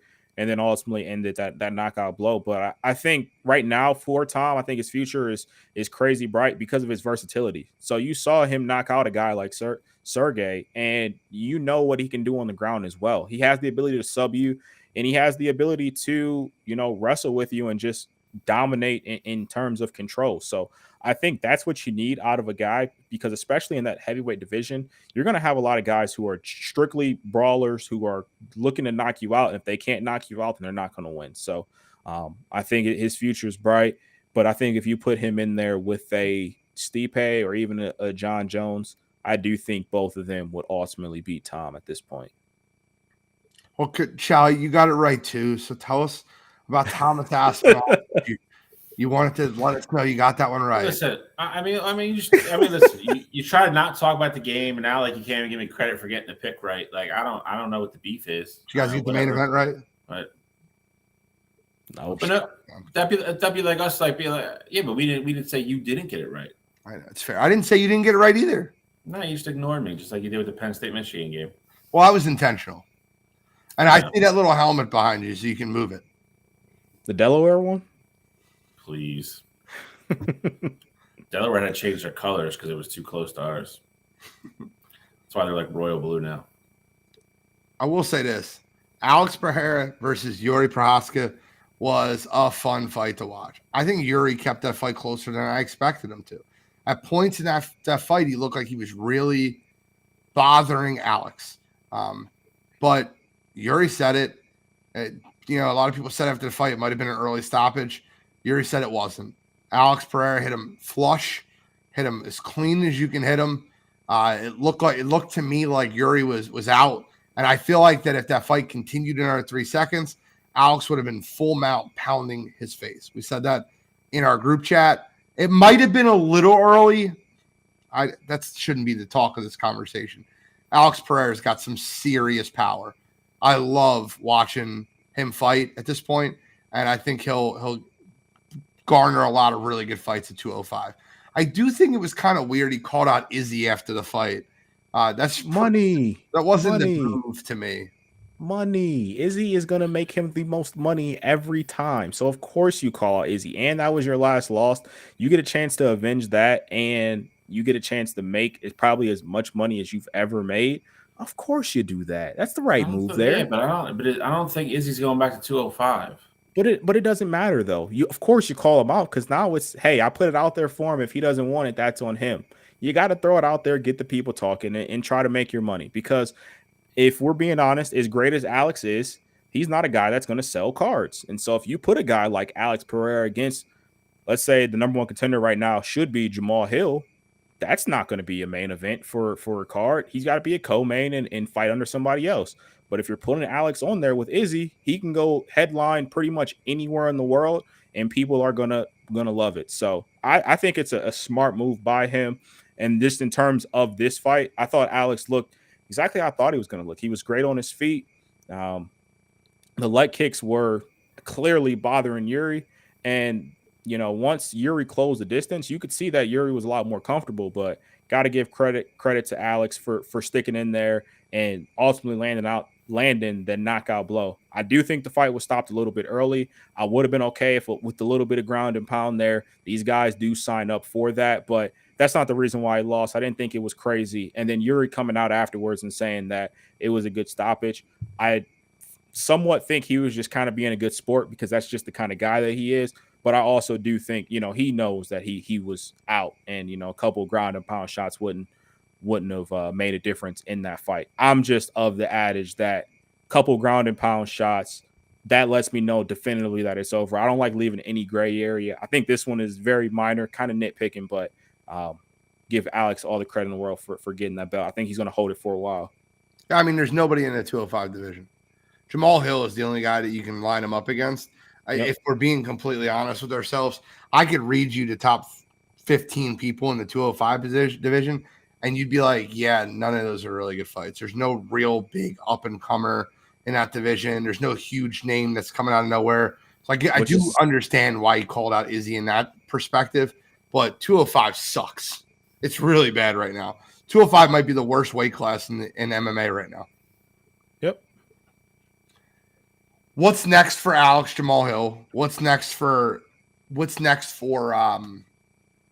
Aspinall? Aspinall? It's got to be I would probably have him fight Stipe, and then at the winner fight John. John's going to be out for a little bit, right? Like, how long is he going to be out? They said 8 months. 8 months. They said I set him up maybe year. March or April versus Stipe, and then have the winner go up against John Jones in September next year. I don't know if you're going to talk Stipe into that. The only thing that kind of like gets me against that is because they didn't even offer Stipe this fight. Because I do think if they offered to it, I do think Stipe would have took it. But I think Dana is fully aware that the biggest fight you can make right now in the heavyweight division is going to be Stipe versus John Jones. So I don't know how they're going to navigate this to make sure that fight still happens. But I don't think you see Stipe again unless it's versus John Jones or Agreed. John Jones says, I'm going to retire from the UFC and I'm not going to fight ever again. I think at that point, Stipe will want another crack at the belt. But I don't know what's next for Tom Aspinall. I think this is a very gray area because you have to have him unify the belt at some point. So I don't know what John's going to do. I think John only wants to fight Stipe. He said he wants to fight the heavyweight GOAT and then be done. I don't know how you make that happen now. So I truly don't know what's next for Aspinall. They're all gone. Ugh. Yeah, I guess you could do that. I don't like that fight either, just like you don't. But I don't think there's. I think the other biggest problem you have is you had all your eggs in the one basket of Jones and Stipe. Aspinall never won this fight. I don't know if there's anybody else that's really deserving of even having a title shot or getting put on that level right now. And John Jones, if we're being honest, 8 months of rehab, then he's got to go through training camp. He's probably a year out. So I don't know if Stipe even waits around that long. He, from what I read, he wanted that fight and that was it. And it was kind of like, even if he beat John Jones, he wasn't going to fight again. Like that was it. So I don't know if you even see Stipe ever again. I don't know if he waits around for John. You said 205 is bad, but you take John Jones and Stipe out of a heavyweight's just as bad. So I disagree. You got some fun guys there. Like you got Bam Bam. You got it's fine, but they're not high level fighters. Bam Bam's fun. Like, you're gonna drink somebody's beer out of a shoe. Like, I get it all, dude. Like, I love watching them fight. Like, but there's no elite caliber fighters in that division right now. You take those two guys out. There's a guy that's coming up that you guys all. I think Almeida is the next heavyweight that you'll see getting good fights. He just won an unanimous decision over Derek Lewis, which was an ugly, ugly fight. But he also subbed. He laid on top of him for 24 minutes. Yeah, you're right. But he also subbed Rosenstrike in the first round. I think that Almeida will be a guy you can hear about. The rest of that heavyweight division kind of stinks, if I'm being honest. Yeah, outside. But the thing is, I think it's better than 205 because at the top, 205 you have awful. You have Aspinall, you have Sergey, and then you have Bam Bam. Like there's guys that you could kind of work with. 205, it's like you got Jamal Hill, and then like the next name you think about is like Lionheart Smith. Like, that's yucky. 205 is Magomedov.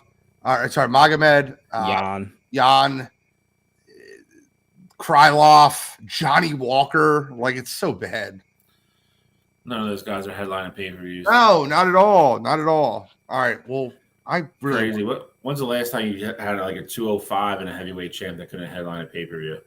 Like, that's wild. Everything in UFC right now is the 155, the 170, and the 185. Yeah. And even 135. 135 solid. You get a lot of good fights out of that. Yep. I will say I was very upset that Mackenzie Dern. Facts. I got to give credit to the guys at ringside. They were calling it before I seen it. I'm like, what are they talking about? Looks like Dern's winning this fight. And they're like, she's just leaving her chin right out there, head straight up. And then all of a sudden it was Jessica Andrade. Bang. Fight over. She's got that power. I was kind of, I wanted to see Mackenzie Dern wrestle, control, and she didn't do any of that. She had a very, very bad game plan for the fight, and it was not a good fight to watch.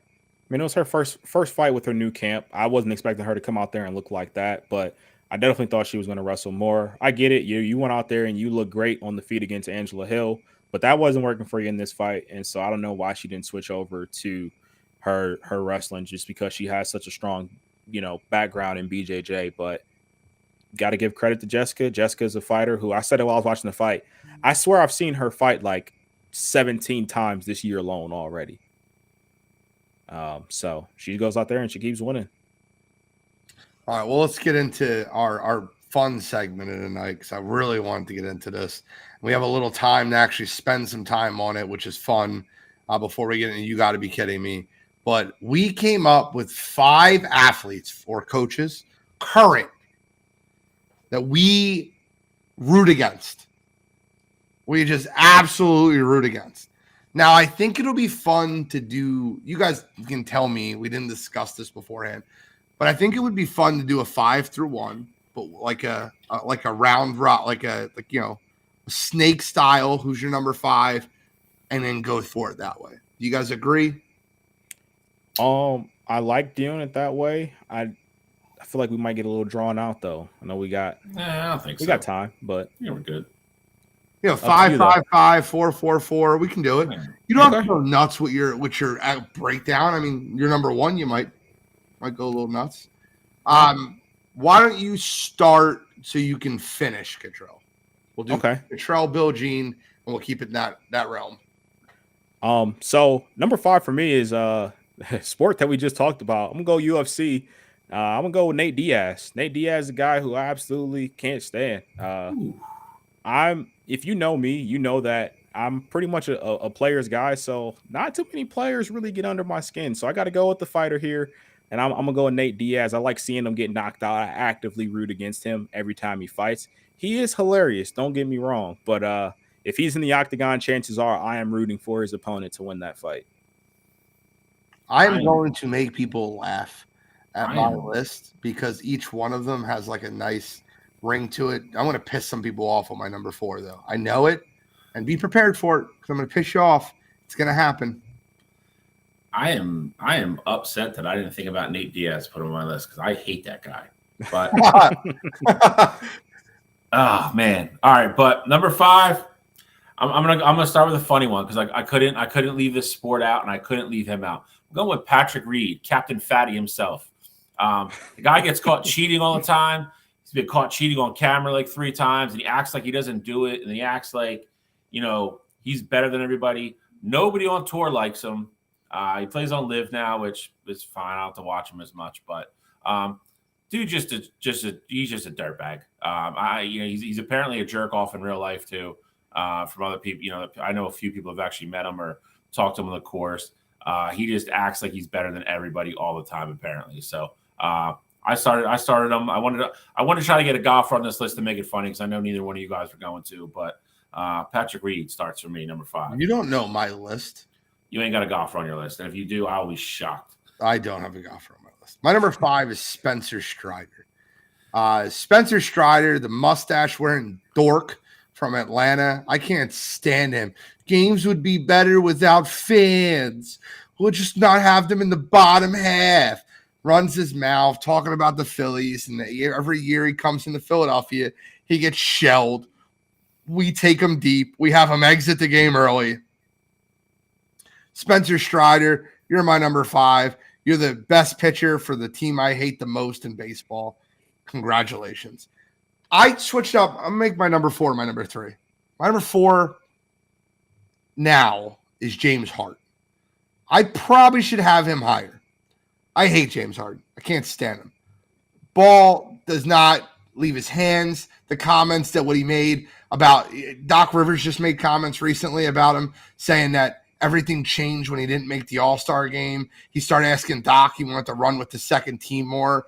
Doc's like, well, I know what that means. He wants to chuck up more shots. He said that they were playing their best basketball before the All-Star break, and when James didn't make the All-Star team, it was, I just need to find a way to touch the ball again, and like, I don't like the way we're playing, and he's such a selfish player, and he goes into media and martyrs himself and victimizes himself about how his situations are poor anywhere he goes. I gotta be honest with you. I don't know the guy's name, but the Clippers announcer that trashed him was one of the funniest things I ever heard because not a damn word was incorrect. So my number 4 is James Harden. He's not a system player. He is the system. He's not a system player. He's the problem. He's the system. Number 4 for me, I'm going with Brian Kelly, former coach at Notre Dame, current coach at LSU. Never won a big game in his life. Every time he loses a big game, he kind of inadvertently or sometimes just very, openly and pointedly calls out his players or blames it on his players or says it's a bad effort from his team. It's never he put a bad game plan together. It's never that he's not a good coach or it's never he, called the wrong play at the absolute wrong time. It's always a lack of effort or a lack of tackling or lack of this, lack of that. I can't stand Brian Kelly. Number 4 for me. That is actually hilarious, Bill, because number 4 for me is also Brian Kelly. For all the reasons you gave, Brian Kelly is a guy who throws his players under the bus at every chance that he gets.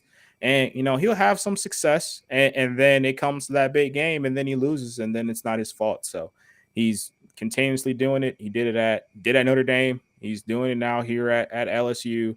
And I love watching him lose because I don't know what that idiot's going to say in the press conference and what's going to be the reason because he thinks every time that it's not him. So Brian Kelly is a fun one to hate. Number 3 for me, Bill Belichick. Bill Belichick's the guy I can't stand. I think Bill Belichick is a guy who has benefited from having the greatest quarterback to ever play football. And he's a guy that is consistently cheating. And I feel like no one ever talks about it.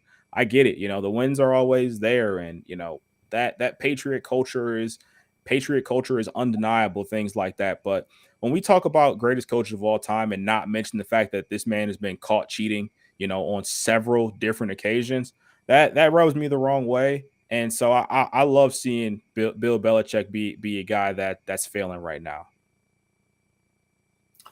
Number 3 for me, I'm gonna stick a hockey guy in here because I absolutely cannot stand this man. I'm going Brad Marchand from the Boston Bruins. I hate the way he plays. He's a dirty player. He's constantly you penalties, suspended, cheap shots. He's always the guy that does it, and then somebody else on his team's got to fight somebody because they stand up for him. Dude, just a dirty player. The situation when he came to Philly and had the shootout goal once and went to start and scraped over the puck and moved it like 3 inches and had forfeit his shot. The whole place went nuts. Just can't stand him. He's one of those guys, if you saw, you just want to punch him in the face. He's awful. I hate everything about him.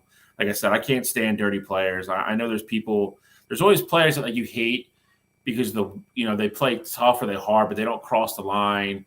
And you're like, oh, I hate that guy, but if he played for my team, I would love him.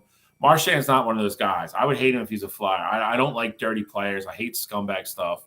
And I hate the Bruins on top of that. So fuck Boston. Brad Marchand, number 3. You guys already stole my number 3. My number 3 is Brian Kelly.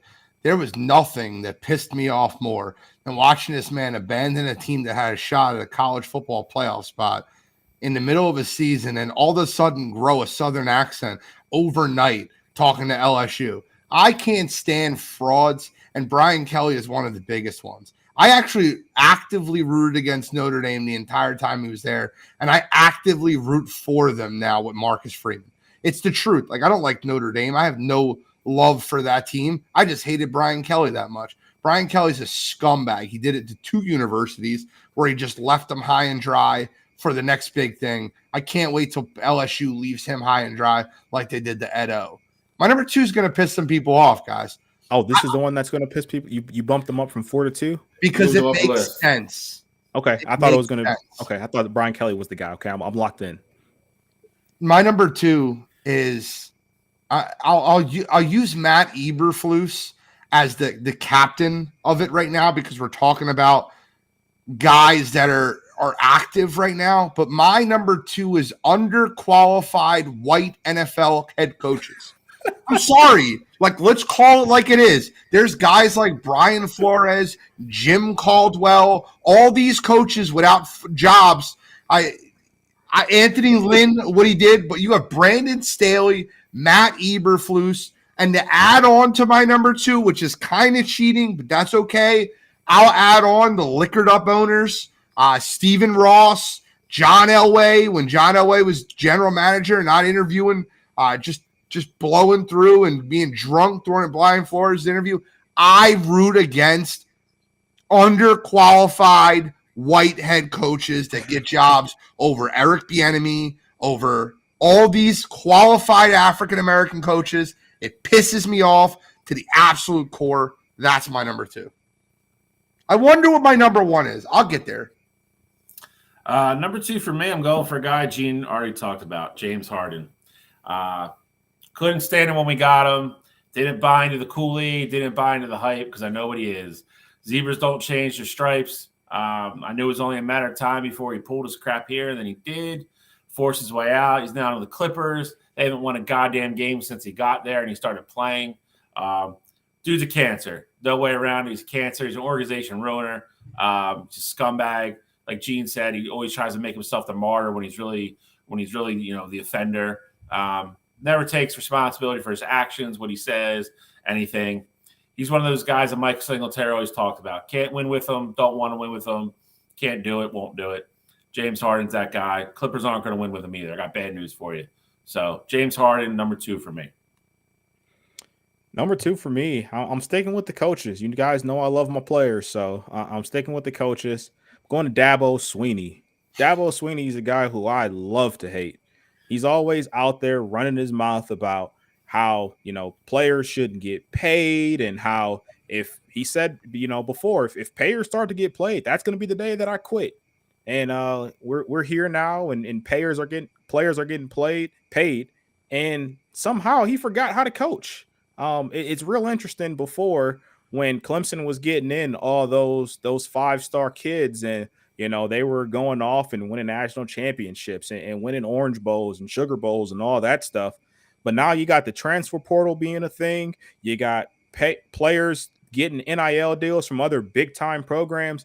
And now all of a sudden, Clemson is just as average as, any other school at this point. I think it's absolutely hilarious. Him going after the fan, I think that's just him being frustrated with himself is that, and the reality of it is he's no longer an elite coach. He can't recruit elite anymore, and he can't coach his players to have his back like he did before. It's a completely different ball game, and that's why a lot of people don't want to go play for Dabo Swinney. I love seeing his downfall. It is absolutely phenomenal. I love that. Give me your number 1. Number 1 for me is the other cheater himself. I've been pretty consistent with this. I had Bill Belichick earlier. I'm just going to go to the college ranks and my rival here. I'm going with Jim Harbaugh. Jim Harbaugh is a guy who, it's fun to say all those things and be that way. Somebody, stands on third and think they hit a triple, things like that. Those sayings are cute. But then when it comes out that you were 0-5 against the program beforehand, and then, you start to steal signs and then you only lose 3 games from that point on. I think that's real interesting. And you could bring up the talent being at Michigan and him recruiting better. That's fine. I hear you on those points, but that didn't stop Georgia from stomping a mud hole in you the first time you're in the playoff. And that didn't stop a TCU team that clearly didn't deserve to be a national championship from hanging 50 on you. So I just think it's real interesting now that, those advanced scouting games. Those are a little bit closer. And, those are games where they're on the opposite end. But, you talk a lot of hot shit when you're winning and cheating. So I'm going with Jim Harbaugh at number 1. I'm going with an Ohio State guy at number 1. He's not technically active right now, but, he still commentates, so I'm going to use him. Because I'm going to go to the OG scumbag of all college coaches in the history of the sport of goddamn football. Urban Meyer, Mr. Enable serial killers on his team, rapists, wife beaters, everybody. Urban Meyer, if you could tackle somebody, come play football for me. I don't give a shit what you do off the field. I'll cover it all up. Let's see, Aaron Hernandez. Let's talk about Zach Smith and had his wife go out, make an ass out of her and go out on public and lie about it, saying, "Oh, we didn't know," and then the text messages came out from the wife saying sending her right to his wife. You got to help me. Oh, I didn't see those text messages. You right. You did it. And then Urban last year paying tribute to his wife, having some, early 20s girl grind up on him in his bar, all drunk, barely hold his head up. Number one for me, great coach. I won't say he's not a good coach, but as a human being, as a biggest scumbag as there ever was, Urban Meyer, number one. I will say the one nice thing is that most of the things that he mentioned there did not happen while he was at Ohio State. Most of them. Oh, well. Sorry, I'll let you off the hook for Aaron Hernandez. My bad. I think that you guys out there, first one in the chat, get my number one. I'm going to wait. We're going to pause. And if you guys can't get my number one in the chat within a minute, then we'll end the show. You guys got to get my number one in the chat. You guys know who I hate more than anyone in all sports. Type it. I'll wait. I'll sit here and wait. I need to see it. The first comment saying who I hate the most, put it in the comments. This is so easy. It's the easiest thing you could ever say. Now, the problem is it's a little delayed from they're seeing it to when we're seeing it. So we'll start seeing it on the right side in a second. No, it's not Mario Cristobal, Alex. Not Jerry Jones, Bose. We already covered Jerry Jones. Yeah, we covered him. This is so How do you guys not get this? He's the all-time leader, and you got to be kidding me. He's like, this is Christ. He used to play. Because we're on a time crunch. Not Jim Irsay, not James Harden. Is nobody really getting this? Nobody got it. My number one player I root against the most is Ben Simmons. Benjamin Simmons, he left his J at home. You want to talk about a gutless coward? This guy is the biggest fraud there ever was to play professional sports. He sat out because he was sad, and then he had back issues that he lied about. He's played a total of 60 games the last 2.5 years. The guy's a bum. I'm so sick of hearing about Ben Simmons. This guy got traded from Philadelphia to Brooklyn. He's been nothing but a disappointment in Brooklyn. Brooklyn's been trying to get rid of him. They can't stand him. A loser. Guy's been a loser since he was at LSU when he said, oh, I'm not going to play in the tournament because I'm going to get ready for the draft because I don't really care about this team. I just wanted to highlight myself. Selfish loser. Couldn't even dunk on Trae Young. Dork.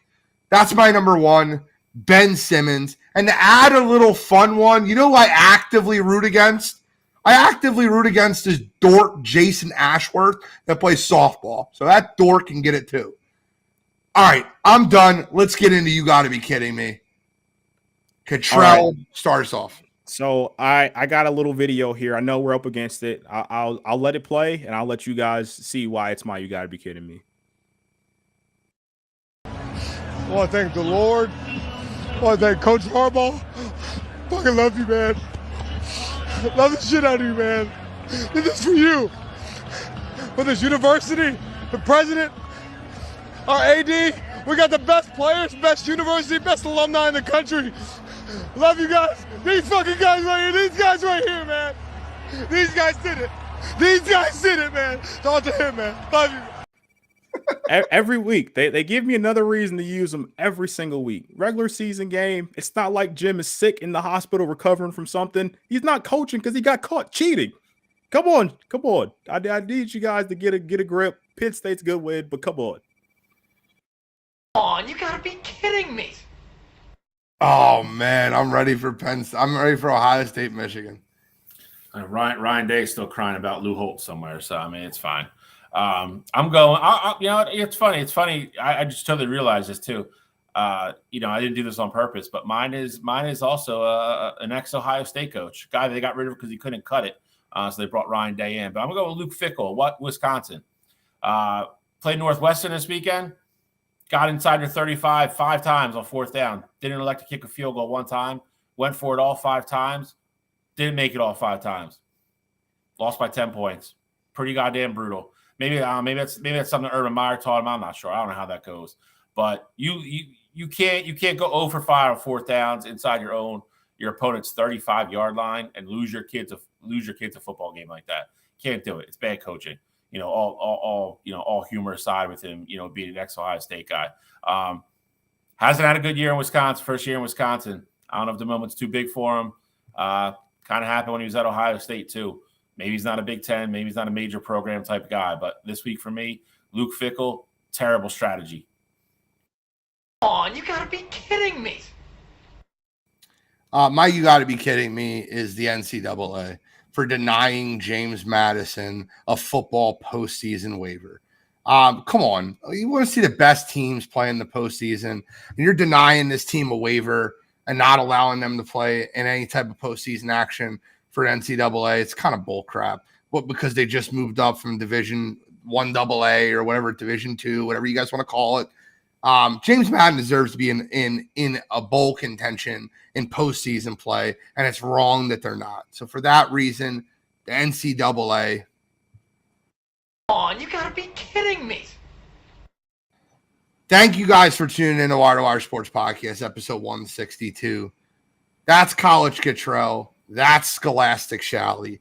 I'm the NFL genius. Any final thoughts? Nothing. Appreciate you guys for tuning in. Appreciate everyone in the chat. Thank you so much for tuning in. We are signing.